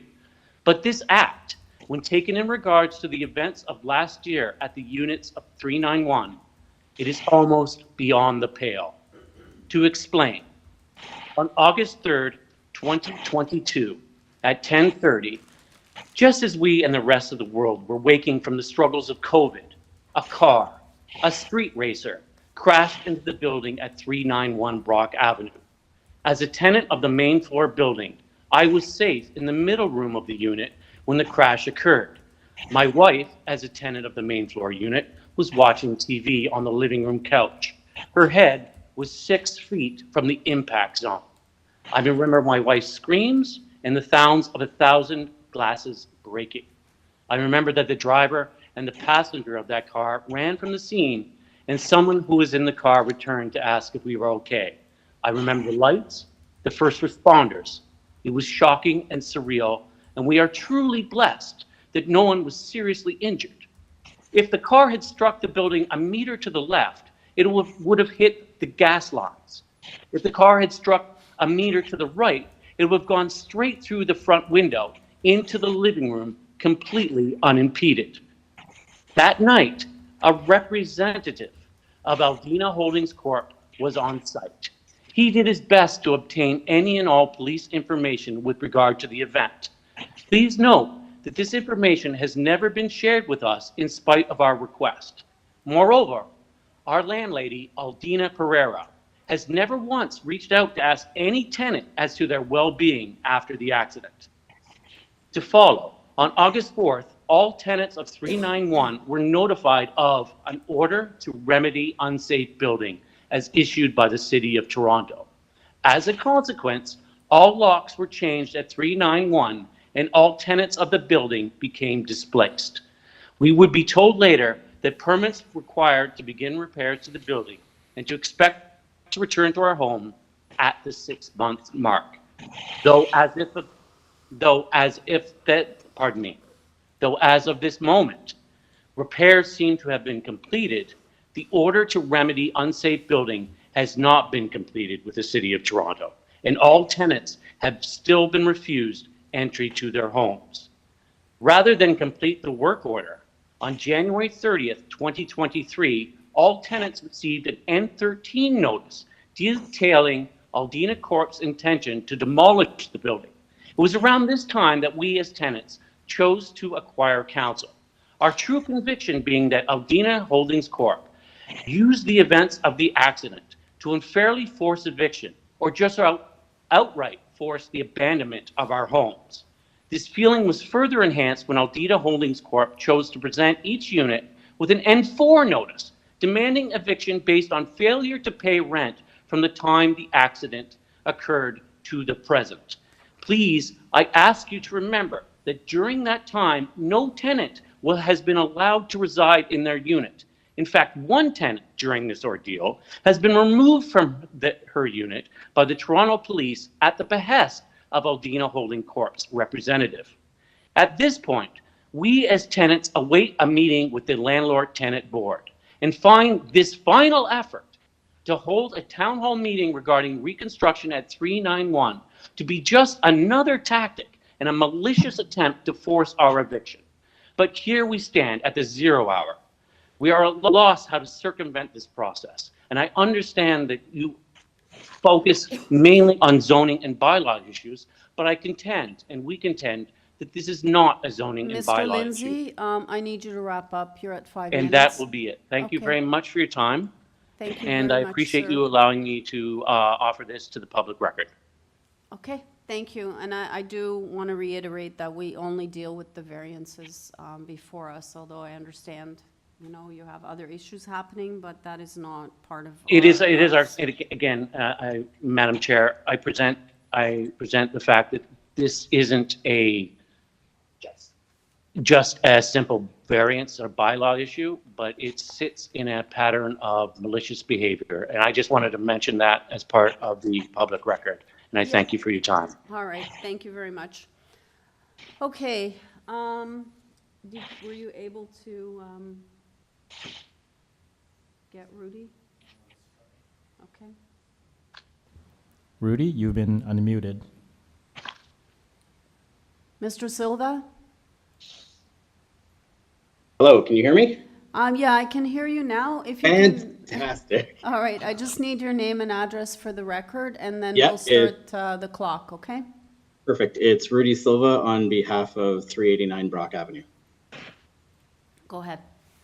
Okay, so thank you for taking the time to hear our side of the story. The one thing that we find very incorrect in the proposal is that it lists 391 Brock as a detached house, and it is actually attached to my parents' house of 389 Brock. It shares a roof. They share one wall on the south side of 391 Brock. So to say that they can start constructing all of these different things when the buildings are in fact attached, I think is not a slight, but a major error on their part, because there was no consultation with my parents, who are the owners of the house, whatsoever on any of the changes. And we already have the rest of the letter supporting our objection. Okay, so are you saying you're a semi? Yes, well, it's actually a row house. We're see. attached on both sides. Okay, panel members, do you have any questions of the speaker? Mr. Nipfel? Can I just clarify that your parents' house has a peaked roof that slopes down towards the subject property at 391, right? No, yes, so they're both connected. 15 seconds remaining. There is a picture that was provided. Yeah, well, the reason that I'm asking is now you're the pink colored house, right? Yeah. So you have a the beigeish, yeah, that one right there that you circled. So your roof goes down towards the property that we're looking at right now, right? Yeah. Thank you. Any other questions, panel members? Sorry, your recording time has run out. If you're satisfied with the recording of your message, Can I have the agent back, please?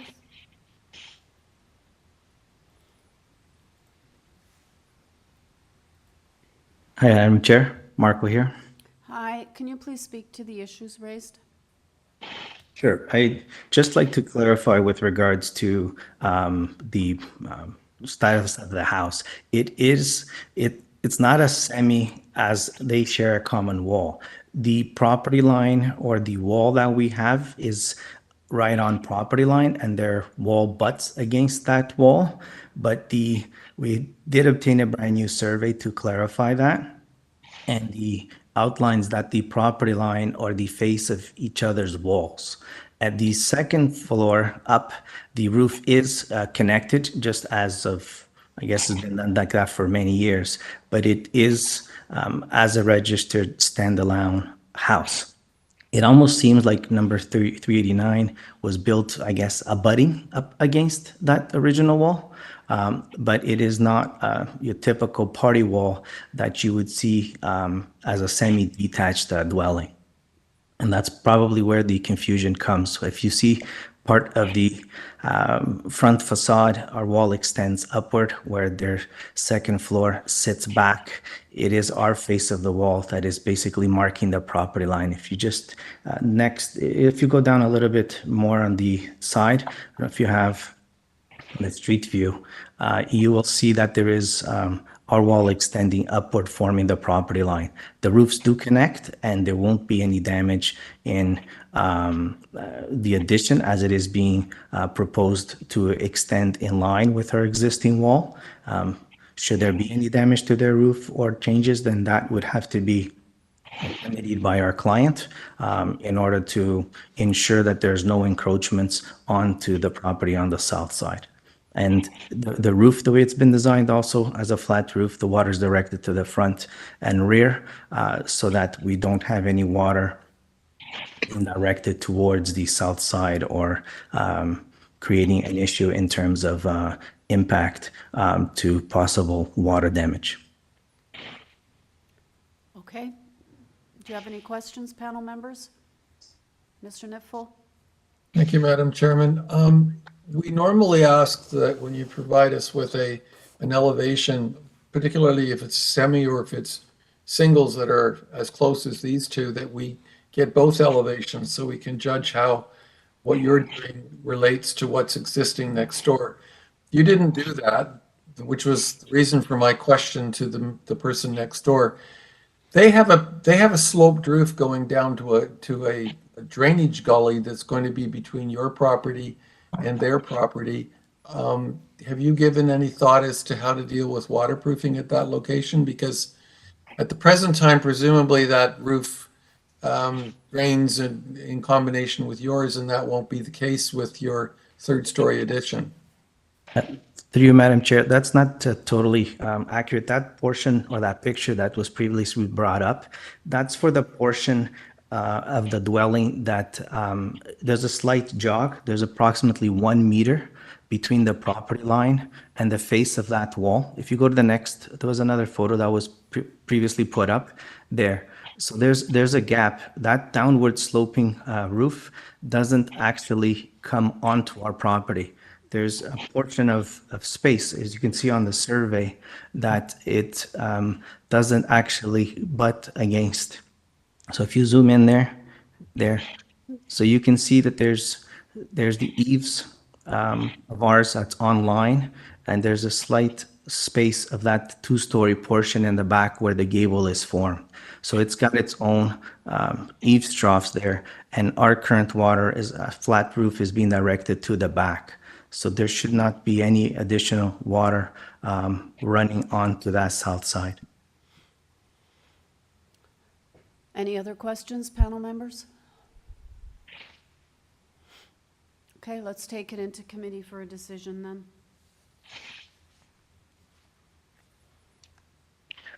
Sorry, Chair, may I just realized I do have a question. Okay, we're at a committee. Go ahead. Thank you. I was just going to ask, I think there's a issue of, there's a balcony, or is it the terrace on the rooftop?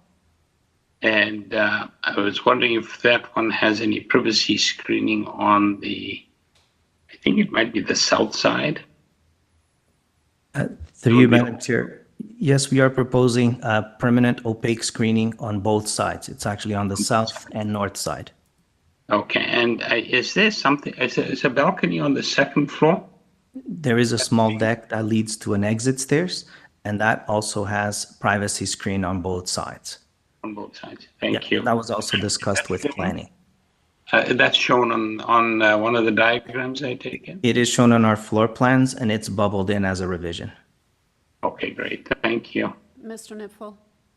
Thank you, Madam Chairman. I was surprised that Mr. Bayat didn't ask you about variance number 3. I was leaving it for him. You have no soft landscaping. Is that correct?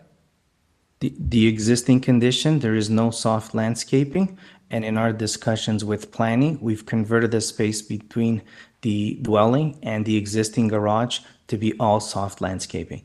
So we've gone from 0 to 14.72%. That was the amendment. That was the change we made. Yeah, Carl. Okay. So it's Thank you. for your information, 8.74 meters squared.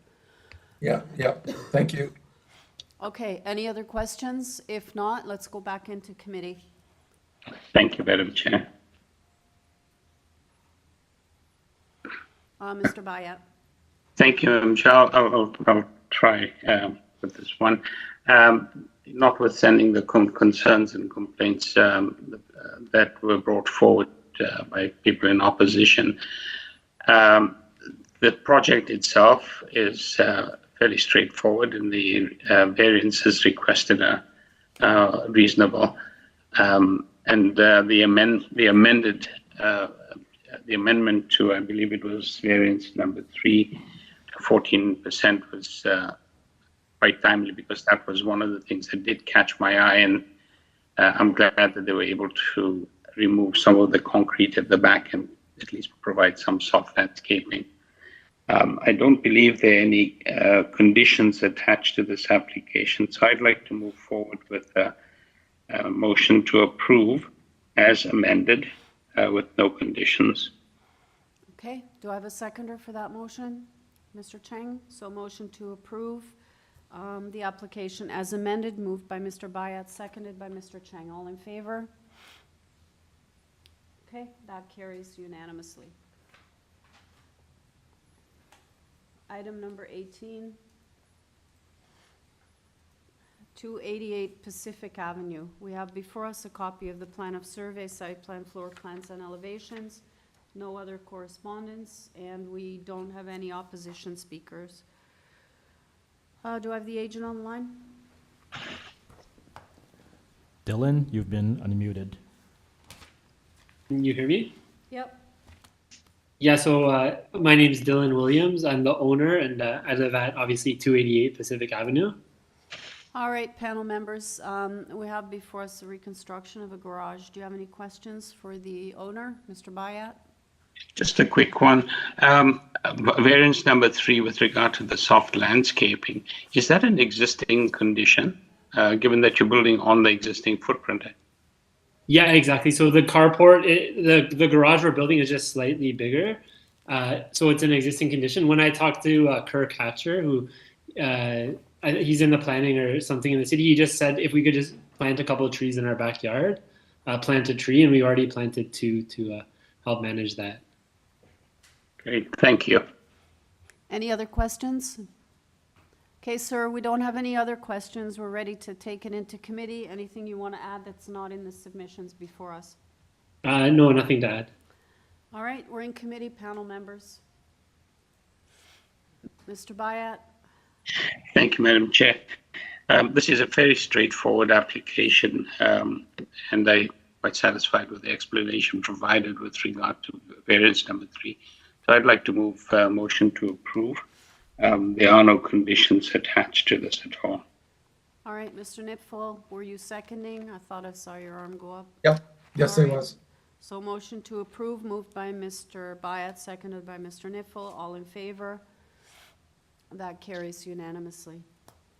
Okay, item number 19, 779 St. Clair Avenue West. We have before us a copy of the plan of survey, site plan, floor plans, and elevations.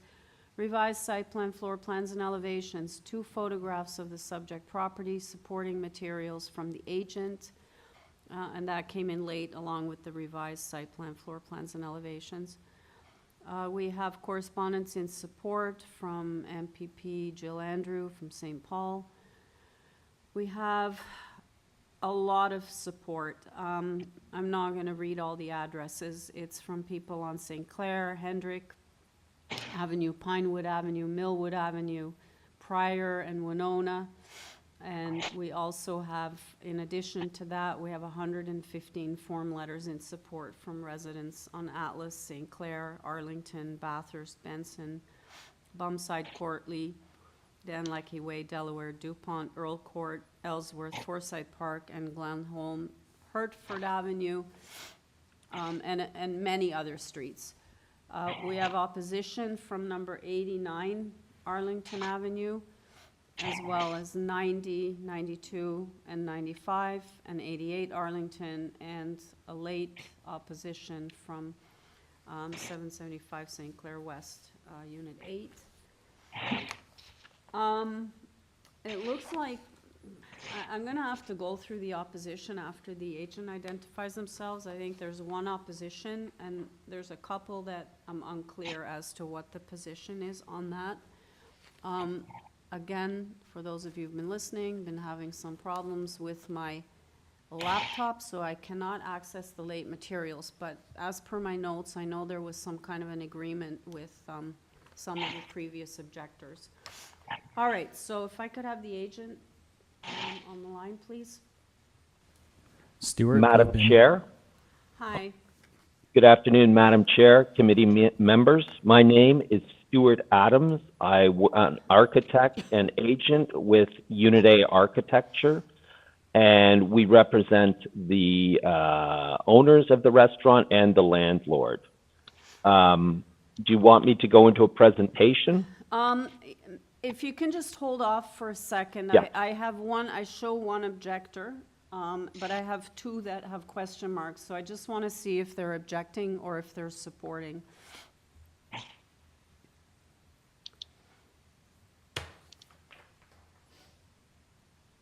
Hi, Leslie. You've been unmuted. Hi, Leslie Wolf. Can you just confirm whether you're objecting to this application or whether you're in support? I think you can tap into your creativity a lot quicker in accent, and I just thought of that. Leslie? Life. Okay. So I just marking it NA. Try the next one. Actually, sorry, I think I unmuted the wrong person. Oh, did you? Okay. Hi, Leslie. Hi. Hi, Yes, Leslie. I'm here now. Hi, Leslie. Can you just Hi, confirm whether you're supporting this application or objecting to it? I am here in objection. Okay, and you would like to speak? Absolutely. All right, so I will come back to you. And can you do the last one also? Hi, Tim. You've been unmuted. Hi, Tim. Hello? Hi, Tim. The same question. Are you in opposition to this, or are you supporting the application? In opposition. And you would also like to speak? Yes, please. All right, I'll come back to you after the agent does a presentation, okay? Thank you. Thanks. All righty, so you have three objectors then, and then if I can have you do a presentation, no more than 5 minutes. Certainly. Okay, we're here for relief from a single bylaw item under the old zoning 43886, 7A1 restaurant have to be 10, the lot on which they're, if it's a rear patio, the lot on which they're on has to be 10 meters from the residential lots. In this case, they're residential, there's a lane, but the residential zoning goes to the north side of the lane, which abuts the applicant's lot. So Robert Chi and Mary Chi opened Avi Immigrant Restaurant in October of 2019. So the amount of support that they've got since then is quite astounding. The restaurant is permitted under the current use bylaw uses. They are licensed and serve full service lunch and dinner to neighborhood patrons averaging age 50 years old, so to speak. Originally, there was no patio service when they purchased the site or to set up their restaurant, but there was some retractable glass in the front. Within 6 months, the family-run restaurant was closed due to COVID pandemic, and it opened and closed for the next 2.5 years. In the summer of 2020, 2021, and 2022, they operated patios both front and back under the Cafe TO program. In the summer of this year, 2023, they do not have a rear patio. They took down a structure that they had built without a permit during COVID, and Cafe TO decided that a setback was required in the St. Clair curb lane approaching the corner of Arlington. So the only street patio available is located actually in front of a coffee shop at down the street at 781 St. Clair Avenue West. This creates identity problems, service problems, and patron support problems. The only viable patio option currently is the rear of the restaurant. The neighborhood has supported Avi Immigrant Kitchen, including those we spoke to who were registering complaints about the patio noise. Our understanding is the first noise complaint was made by 90 Arlington Avenue in the summer of 2020 related to the kitchen exhaust fan. The city measured the decibels and determined the noise fell within the acceptable levels of the bylaw. And notwithstanding this, the clients, or the owners, reduced the fan motor RPMs until the kitchen and restaurant became too smoky. They reluctantly returned the exhaust to proper operating RPMs just to get the smoke out. The Cafe Tio rear patio was constructed with a raised wood deck open below to the south. The deck had a corrugated fiberglass roof supported by a wooden frame. This inadvertently created a stage facing south as the grade drops down to the rear yard south of the lane. This was completely demolished in the fall of 2022. Based upon discussions with neighbors, together with the owners of Aviv, we proposed the following as a means of reducing the noise escaping the rear patio. One would be to change the patio, obviously, to a stone and concrete at grade, or which is lower than what it was. And this, we hope, will eliminate the wood diaphragm that sent noise south. We're installing a cedar hedge with a raised concrete plancher on the south side of the patio, with exception of the exit door. This will reduce sound transmission south into the residential area. We're adding a sign, emergency exit only, alarm will sound if open, to the exit door on the south side of the patio. This will prevent patrons from using the lane except as an event in the event of an emergency.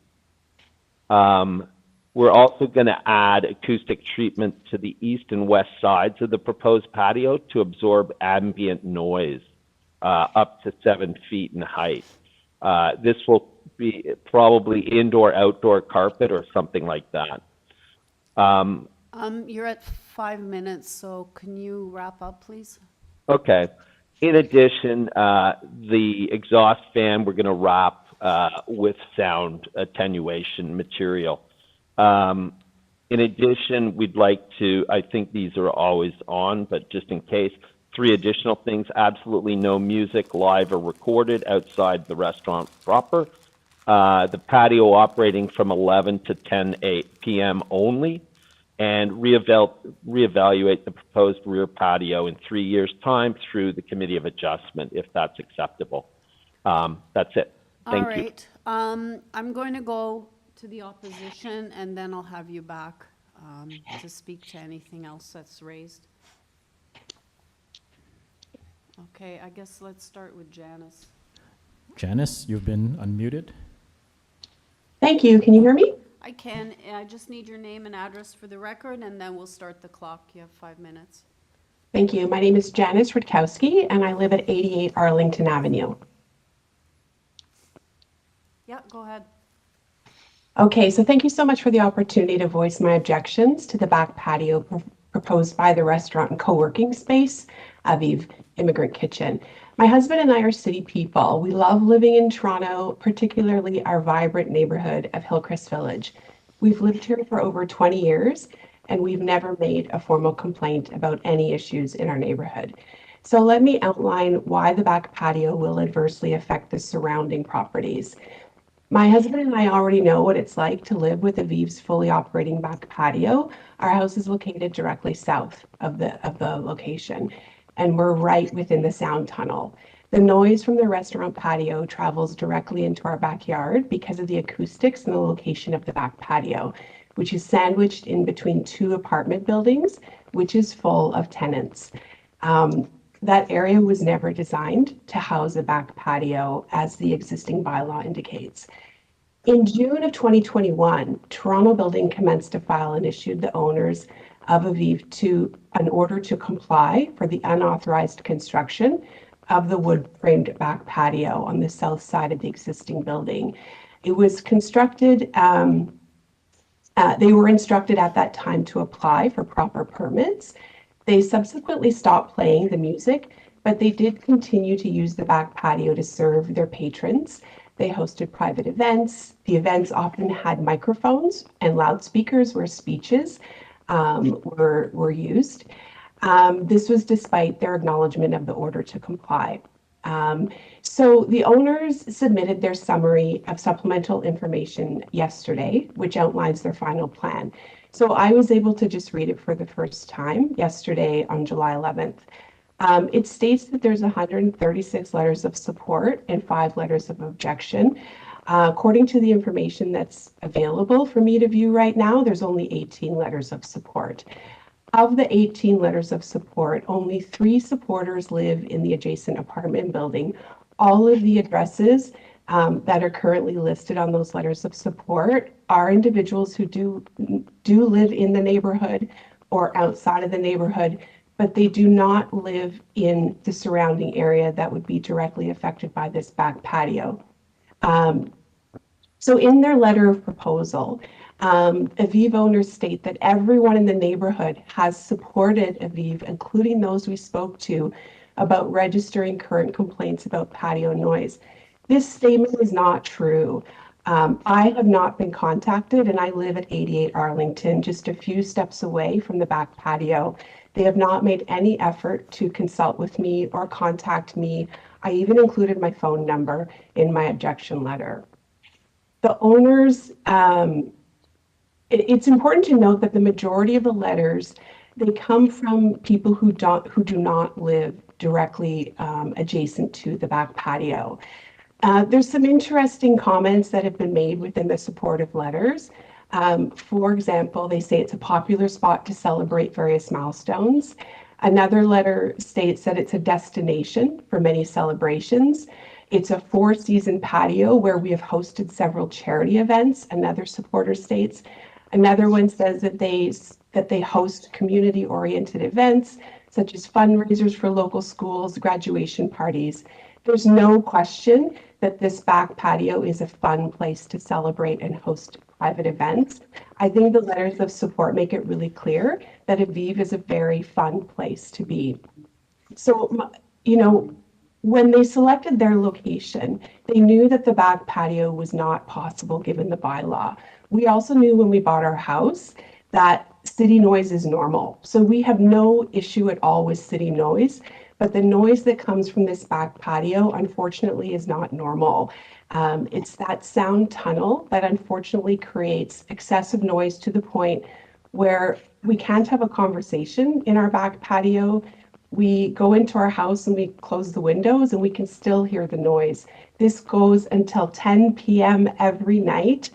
It's all day long. It's because they serve lunch, they serve brunch, they host private parties. This is not reasonable. It's now July 2023, and after 3 years of operating a back patio that was not in compliance with the bylaw, they're now requesting a variance. And, you know, in my final comments, I'll just say thank you so much for listening to my concerns. By allowing the back patio proposal to move forward, it will forever negatively and adversely affect the surrounding properties. The proposed variance, according to the criteria, cannot be deemed reasonable. Thank you so much. Thank you. Any questions for the speaker? Okay, seeing none. Can I have Leslie Wolf, please?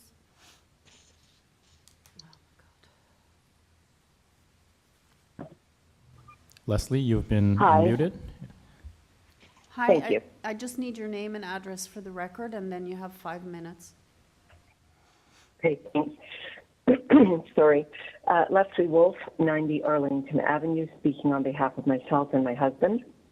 And I want to begin by saying that I suspect that, the same as Janice said, that I suspect that not one of the people who wrote in support of Aviv, a wonderful local business that we have patronized in the past, I presume that none of them live anywhere near the patio.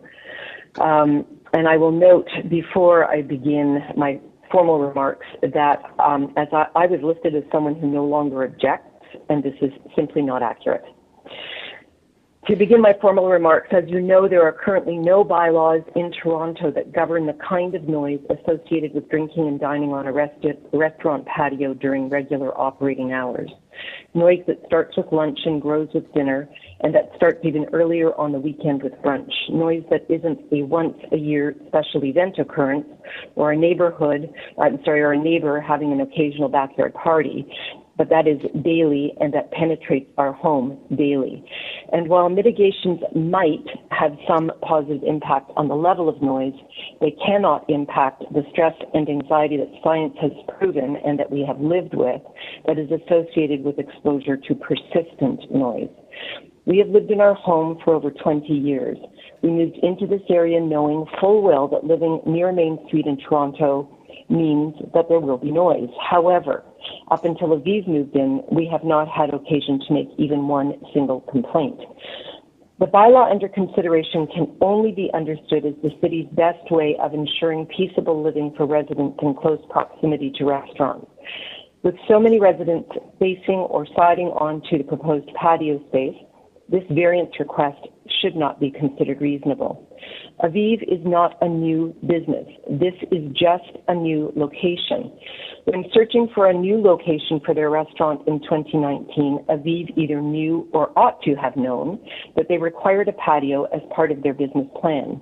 Aviv also either knew or ought to have known about the bylaws governing where, in relation to residential zoning, a restaurant patio can be built, and should have chosen a location accordingly. Instead, they moved into a location that is clearly not appropriate for a back patio. We can only assume, therefore, that Aviv either did not engage in proper due diligence in relation to the bylaws governing restaurant patios, or they chose their new location on St. Clair West in the full knowledge that a patio was not permissible under current bylaws. Either way, in seeking this variance now, they are asking those of us in direct proximity to pay the price of the loss of peaceable use of our own properties indoors and outdoors, and very likely a reduction in the value of our biggest investment, our homes. Specifically in relation to the 4 criteria the committee must consider. 1, a variance request is reasonable when its impact is small. Granted, only those of us who are in direct proximity will be impacted. The noise that emanates from outdoor dining, especially in this particular location, cannot be considered minor. 2, the patio location is in the midst of a garbage storage area for 2 apartment buildings and a veterinary clinic. In addition, the walls of the apartment buildings, as you've heard, on either side of the patio and its ground level placement causes the noise of birthday parties, weddings, celebrations, and the regular drinking and dining not just to carry, but to reverberate off the surrounding apartment walls and into the yards and homes that are nearby. In fact, during an impromptu visit to our home by Aviv's architect, the one and only time Aviv has ever consulted us about anything about their business, even the architect noted that regardless of mitigation efforts, a patio in this location is akin to a stage on an amphitheater. Those are his words, with all sounds amplified and projected outward. With this understanding, and even with the mitigations proposed, a patio on this land cannot therefore be considered appropriate.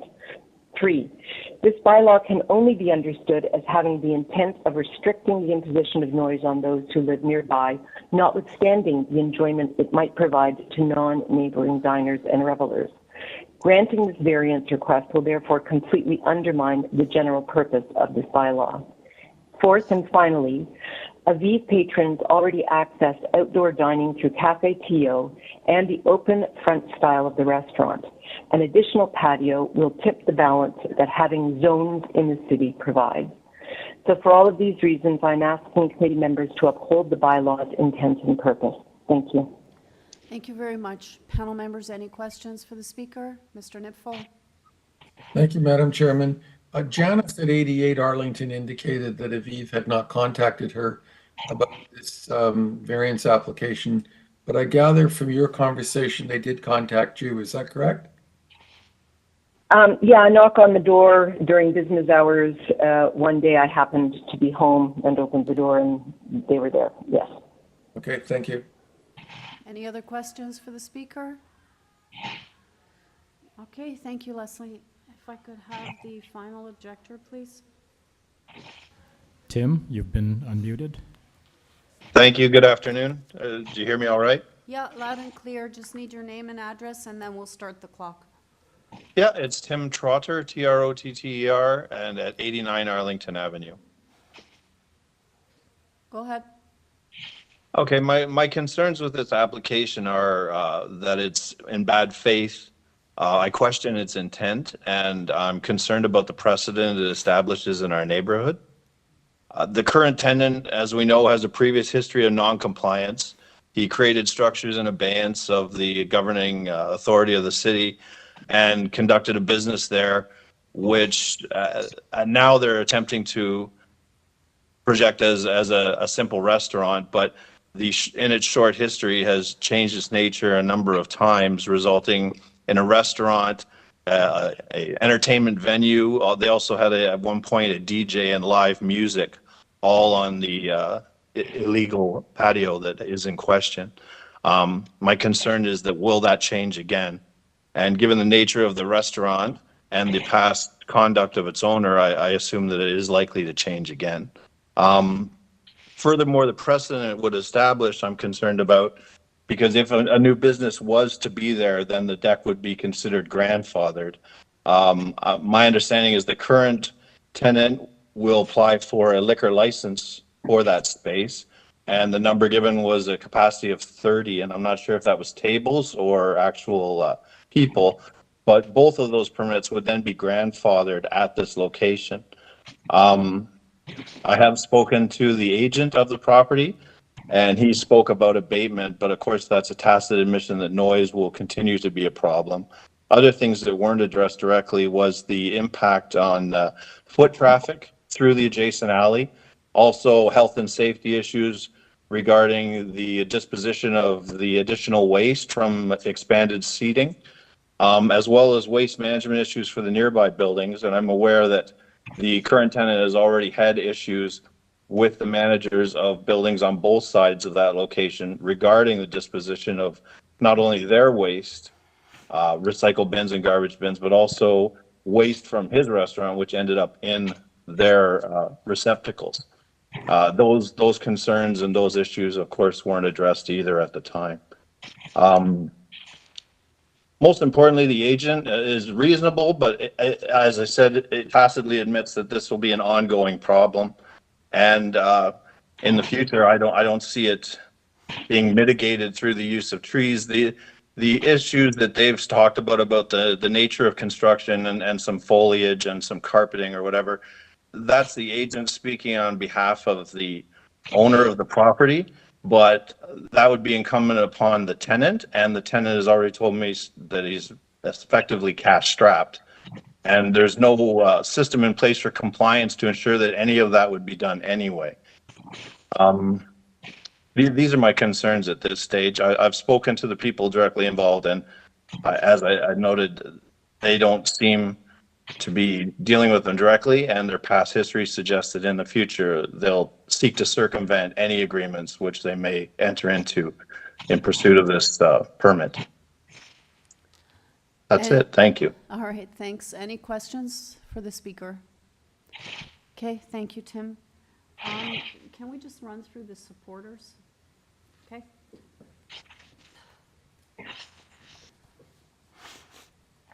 Heather, you've been unmuted. Hi, Heather.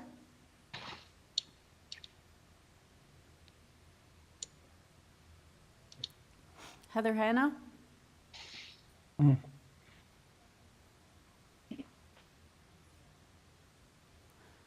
Not there?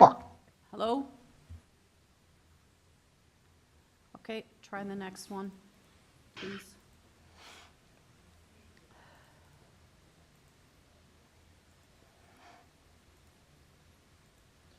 Ishta, you've been unmuted, and you may turn on your video. Ishta, are you there? Hi, can you hear me? Yeah, Ishta, are you in support of the application? Yes, I am. Okay, we're running quite a bit behind. Is there any specific reason you're in support? Yes, would you like my name and address first? Sorry, I can barely hear you. Okay, sorry, I apologize. Is this better? Yeah, much better. Okay, would you like me to state my name and address first? Yeah, or would you please, like me to and just- then just why you're in support of the application. Yes, my name is Ishta Mercurio. I live at 425 Winona Drive. And I'm in support of the application because of the nature of what Aviv is and what it represents and what it brings and contributes to the community. Not as a fun place, as one of the objectors mentioned earlier, but as a business that offers variety to the community, that offers vibrance to the community, that represents not only a lovely place to eat and to bring my family who have special eating needs. They have dietary restrictions that limit the places where we can go in the neighborhood to eat and to find a good meal that's well prepared in an atmosphere that provides nice ambiance. And Aviv is one of the few places that we can go. But it also enriches the experience of living in the community. Walking past Aviv is a wonderful experience in my daily errand running in the neighborhood. And, you know, the owners of the people who run Aviv have said that, you know, they need the patio in order to survive as a business. And I think that as a community, when we think about the kind of community that we want to live in, the kind of community that we want to have, we have an obligation to support the kinds of businesses that create that kind of community. And I think their suggestions for ameliorating the noise impact on the neighborhood are reasonable. And I think that it makes sense to give them the opportunity to put that in place and allow their business to continue and to thrive in the way that it needs to. Okay, thank you. Panel members, do you have any questions for the speaker? Okay, seeing none. Thank you very much. Thank you. Can you try Amanda?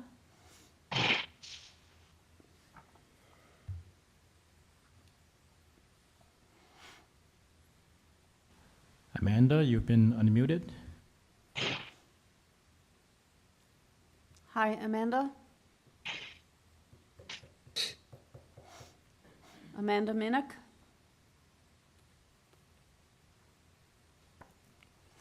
Okay.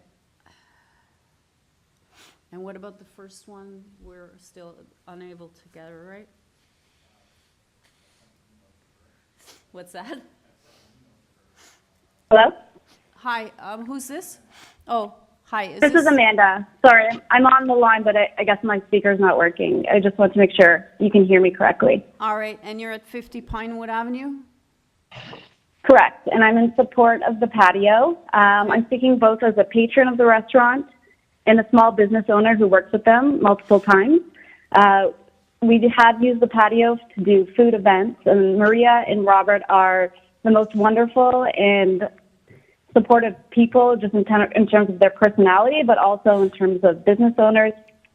From my conversations with them, they're very aware of the neighborhood concerns and want to work with people to create a space that is family oriented. It's not about fun. It's about, you know, being like community space that is safe for a lot of families during COVID. The events that we did outside were enabled because of their back patio, and it was a safe space to hold these events.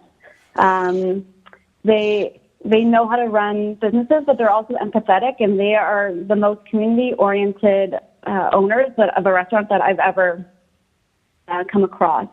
They're focused to be child-friendly, and the patio, it's not a rowdy place. I understand there are events, and they seem to be aware and will be willing to work within the guidelines, and they're creating a specific noise mitigation plan for that. But those parts have been discussed. And as a resident, you know, we moved to the area because of the amazing independent stores, restaurants, and patios on Sinclair. It's a dream neighborhood.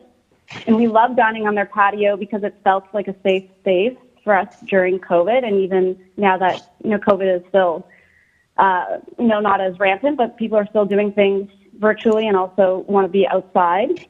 We do not want chain restaurants taking over. We see empty stores across St. Clair and incoming chains like Little Caesars. And I think as a community, it's important to do what we can to support the independents working hard to make a living and serving the community. The patio will make a difference in their lives and in our lives. St. Clair, even in the Cafe Tio's own words, Toronto cafes and restaurants are essential meeting places for locals and visitors and contribute to the character and vibrancy of the neighborhood. And the patios enhance streets and neighborhoods and provide small businesses with the opportunity to serve more customers in outdoor dining spaces. The city recognizes the need and importance of patios. If a business has the space and opportunity and is just able to make reasonable efforts to minimize the sound, shouldn't we support their efforts to fulfill the benefits and outcomes of a patio long term? All right, any questions for the speaker? Mr. Bayat? Just a quick one. Whereabouts do you live relative to, how far away from the Aviva restaurant do you live? I live about a 5-minute walk from the restaurant. Thank you. Okay, did you hear back from Heather? Okay, try one more time and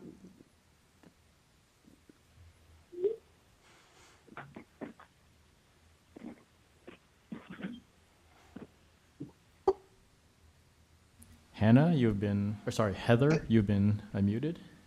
Hello? Hi. Can you hear me? Yep. Can I have your name and address for the record, please? Yes, my name is James Duhame.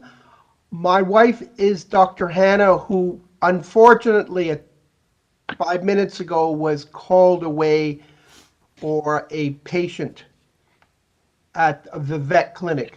We live next door at 777 St. Clair. Okay, and you're in support of this application?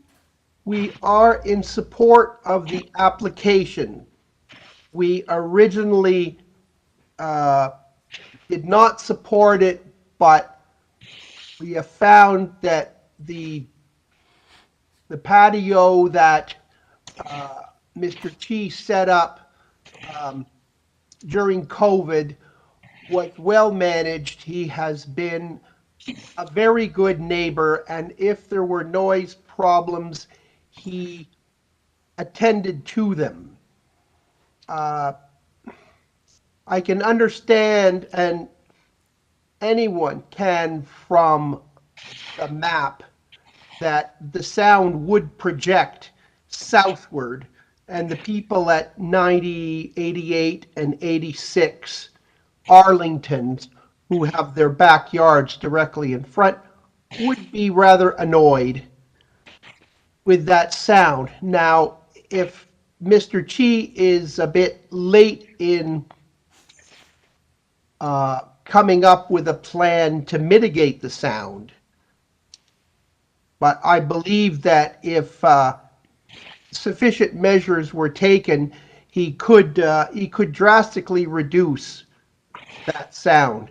We have a deck on the second level of our veterinary clinic, so we can hear the noise. It's not that bad, but that is because we are not directly in front of the noise. Now, I'm also told he plans to have a reduced number. You couldn't possibly have 30 tables in that area. It's more like a maximum of 30 people. If he doesn't have any amplified music, I don't see a problem with it if he intends to follow through with what he has promised to mitigate the noise. Okay, thank you, sir. Any questions, panel members? Mr. Bayat? I just take it this is your veterinary clinic, but you don't reside there. We live on the upper floor. Oh, I see. Okay. Thank you. Any other questions? All right, thank you very much. Can I have the agent again, please?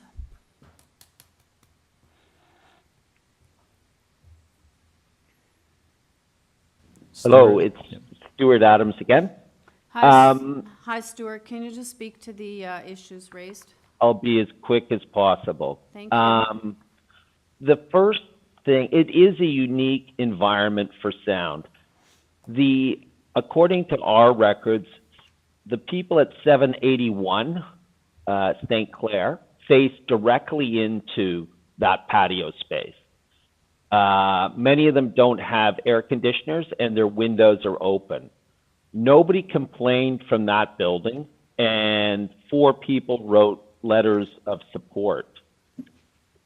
You've heard from 777, the vet clinic who's right next door, and then again 775, which had 3 letters of support and 1 objection that said, I object. All these people are in closer proximity almost than 90 and 88, which I believe wholeheartedly they have a concern. During COVID, the owners built a structure that was perfect for sending sound down into that lower area. Raised wood platform with open below, with a canopy, and the walls either side. It was unfortunate, and it was desperation. Their own property slopes, otherwise they would never have built a flat surface. So the mitigating factors that we're proposing deal very specifically with noise down into that lower area. It's not high level noise, it's low level noise just flowing down that slope. So we believe that it will be successful in muting the sound that comes from it. And I think the owners are now well aware of certain people who love the place and live right next door, and others who are a couple of doors away and just hate the noise, can't stand it. So I think one of the things I told people was that we would continue, even after, if this was approved, we would continue to monitor it and figure out better and better ways to dampen the noise. The Chees are here for the long haul. The landlord loves them and wants them there, and they will work towards it if given the chance. That's it. All right. Thank you very much. Panel members, do you have any questions for the agent? Mr. Nipfel? Thank you, Madam Chairman. Normally, when we have an outdoor patio request like this, Stuart, there's a condition that there be no amplified music or other noise. And the neighbor next door to you at, what was it, 777 mentioned that amplified music would, and he was quite right, create a problem. Is your client prepared to entertain a condition that the noise out there, the music, not be amplified? Can I Yes, just, there- sorry, can I sorry. just interject for a second? Because staff had something up earlier with the conditions that you were proposing. Can you put it back up on the screen, please? Thank you. Okay, sorry to cut you off, but go ahead. Okay, I've got his conditions on the added. I'm having the same problem with my computer that you are, Madam Chairman. Yeah, I can't open anything in the supplemental agenda. The supplemental edition takes 5 minutes for anything to come up. Keep going down on, if you go down, I don't know what page I'm on, it's got. It wasn't in the transmittal, it was below. Okay, I've got it on. What page? This page, this one. This one? Yeah. Okay, great. Yes. Thanks. Okay, those were your conditions. Yes. There's no mention of amplification of It noise. says number 1 in the second series of notes there, absolutely no music live or recorded outside the restaurant proper. Okay. And you call it amplified music. That's completely acceptable. The owner did have some music, sounds, things like that. That will never happen again. Okay, and then I have a question for the Deputy Secretary Treasurer, but when we finished with you. That's what I just wanted to know. Can you leave those on the Yeah, screen? can you 'Cause they're leave them up, important. please? Because I think we're gonna need that. So Sabrina, of all these things listed here, I know that the last three we can do, because we've done those in the past. The no music, the patio operation from 10 or 11 to 10, and reevaluating in 3 years. But what about the ones above it, the 5? Is there anything there that we can put in? Through you, Madam Chair, I have a question about the third one, and this is for the applicant. Are you requesting the committee to approve this application for 3 years? Yes, I have done ones on Ossington and places like that back onto residential areas that there was some sort of a horizon on it. Yeah, so it's a temporary use fair. It would be temporary permissions for 3 years, and then in 3 years' time, you would have to come back to committee. Yes. Okay, I just want to ensure that. Unless committee waived that, but yes, that's the idea. Okay, and then The Sabrina. question as well. Sorry, to the other 5 above it, are there any of those that are enforceable if they're put in as conditions, or is that something that we just need to make note of? They're on the drawings. I was just gonna ask that through you, Madam Chair, if all 5 points are noted on the drawings, then perhaps if you were to approve the application, that you would tie it to the drawing. Okay. Sorry, Carl, so did you I have was just another going to ask question? one other question of Sabrina. This is the only outdoor patio I can recall where we haven't got a report from planning. And planning usually has a number of standard conditions. They have to do with the hours of operation, what you can do on the patio, the time limit for the variance, and I'm not sure, but I believe there are others. I'm surprised we don't have a planning report here, but are there other standard conditions that you're aware of that should be included? Through you, Madam Chair, no, none that I'm aware of. Typically with patios, there's always the concern with operation, hours of operation, and then obviously noise and vibration. And is the 3 years a normal time, or because there is always a limit on the number of years. Is 3 years? Through you, Madam Chair, you can consider 1 to 5 years. I've seen different ones Yes, over it the years, depends on- Carl. yeah. But to your point, they're usually recommended by planning, so. Yeah.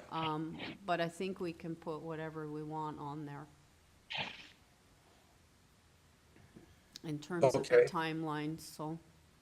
You want to comment on number 3? I would recommend it be 2 years, and my reason for that is there's some level of distrust that the other recommendations above it won't be followed, and it will give the applicant the opportunity to address what he did in terms of the first 5 points, and the community to acknowledge that yes, that had been done before there's any reevaluation. So I think 3 years is too long. I would make it 2. I actually have another question to you, because I can't remember if I've seen this or not, where we do a 1 year approval with the opportunity to extend automatically if there haven't been any complaints. There's no such thing? No, through you, Madam Chair. No, they'd have to reapply to Committee of Adjustment and have the application reviewed. Okay. Mr. Bayat? Are we in committee, Chair? Yeah, if there are no other questions of the agent, then yes. Okay. I was going to say some comments. I was going to say that this particular application presents for me a difficulty. I listened to the neighbors to the immediate south of I think it's south of the patio. And the first neighbor, I believe their rear fence or the side fence, the north fence, is probably 25 to 30 feet away from this patio. And the resident there was quite eloquent in explaining, of course, it's not just an open space, but there is a canyon effect. So as much as the veterinary clinic support her, lives right next door, they don't have, they may not experience that canyon effect that the sound carries to the back. So I think for the neighbors immediately to the south, they present really a very, very good case for not approving this application. And as Carl has pointed out, in the past, planning has always presented some conditions. We don't have those. The conditions that we're looking at in the document on screen, I agree with Carl that if we do go ahead with an approval, that the time limit be 2 years, not 3. I would hate for this to be an issue for 3 years for the neighbors to put up with excessive noise. It'll also give the applicant a chance to monitor and improve. There's all sorts of sound deadening materials that they can apply to the adjacent walls of their patio and the rear fence. If they really seriously want to mitigate any noise, I think they have an opportunity. So those are my comments and observations at this point. I'm not sure if Aaron has anything to add. No, I don't. I think reducing the time to 2 years makes sense. It's a good balance to give a chance to the applicant to show that what they said is true, and the neighbors also have the right to appeal later on. I'm somewhat conflicted on this one, to be honest, because I am very sympathetic to the neighbors behind, and I believe some on adjacent also. To have to listen to noise. I am also somewhat confused as to why there's no planning report, because as Carl mentioned, generally speaking, there is a planning report. And then on the other side of the coin, you know, it is, with so many small businesses going kind of by the wayside, it is always nice to have a small business supported that, you know, is very popular in the neighborhood where people like to go. So this is a bit of a conundrum, I have to say, because I think both sides have offered up really good points. I do appreciate the conditions that the applicant's willing to accept and has put forward themselves, surprisingly, rather than planning. So I'm on the fence here on this one. Mr. Niffel. Thank you, Madam Chairman. This is not an easy one. I am totally sympathetic with the property owners to the south, and as they indicated, they're the most impacted. It's nice that there are a lot of letters of support, but the vast majority of the people that are supporting because the owners are nice people or the business is an enjoyable place to be. That's not the issue before us. The issue is, should a patio be provided? I, like you, Madam Chairman, would have really welcomed a planning department report on this. I feel a little at sea without one. I'm guessing that the last 3 points, which has to do with no recorded music outside, the hours of operation, and the length of time of the approval, are dealing with most of the issues they would have raised, but I'm not sure. I do think on the other side, it's a struggling business, as are all businesses right now, and giving the applicant due credit for wanting to succeed and putting forth 5 mitigating measures. I think I would like to afford him the opportunity to address the problem through those 5 measures. So at this point, I would be prepared to support the application with the 5 conditions that are shown on the plans and the 3 conditions that are listed on the page before us. Although I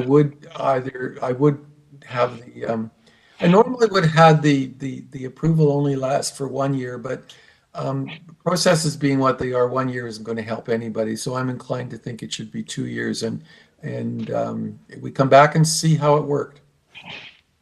Okay, so basically the conditions then, Carl, are to tie it to the drawings, which covers the 5 points listed, because apparently that's shown on the drawings. And then Yeah. we're going to add And the then- 3 conditions below As for no conditions, music yes. and patio operation 11 a.m. to 10 p.m. and reevaluating. We're doing it in 2 years rather than 3. Yeah. Mr. Bayat, did you want to add something? Just a question perhaps for the Secretary Treasurer. If this application is refused, is there any possibility that planning might weigh in if the application comes back? Through you, Madam Chair. Yes, I mean, any application that comes in, it's up to community planning to review and comment. So it could be the same, right? Exactly. They may not again. There's no Yeah. guarantees. That's the dilemma too. And if I might, Zahir, a refusal kind of, that's the end of the road. A deferral would more likely get a comment from them than a refusal. Perhaps that may be the path that we perhaps recommend. Through you, Well, Madam Chair, if the deferral is based on community planning submitting a report, that could be an option. And that would be the reason for the deferral, to get input from community planning on this?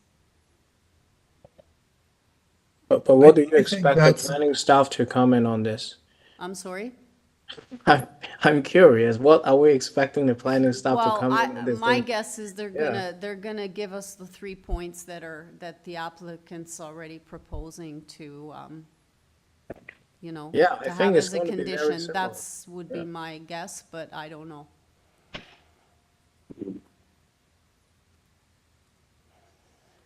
Madam Chairman, to kick it off. So I'm well, gonna anyway, move- we have a motion before us, moved by Mr. Nipfel, right, to approve the application with the conditions that I went over. So time to plans, and then the three highlighted ones, except it's 2 years rather than 3. All right, this, who's? I'll second that. Okay. Mr. Bayat seconds that. All in favor? Okay, that carries unanimously. Okay, we've concluded the morning session. I'm sorry, folks, we're roughly an hour behind, so we'll be back at 3 o'clock. And then we will be starting with item number 20, which is 525 Roxton Road. Okay, thank you, see you later. See you guys later. Later.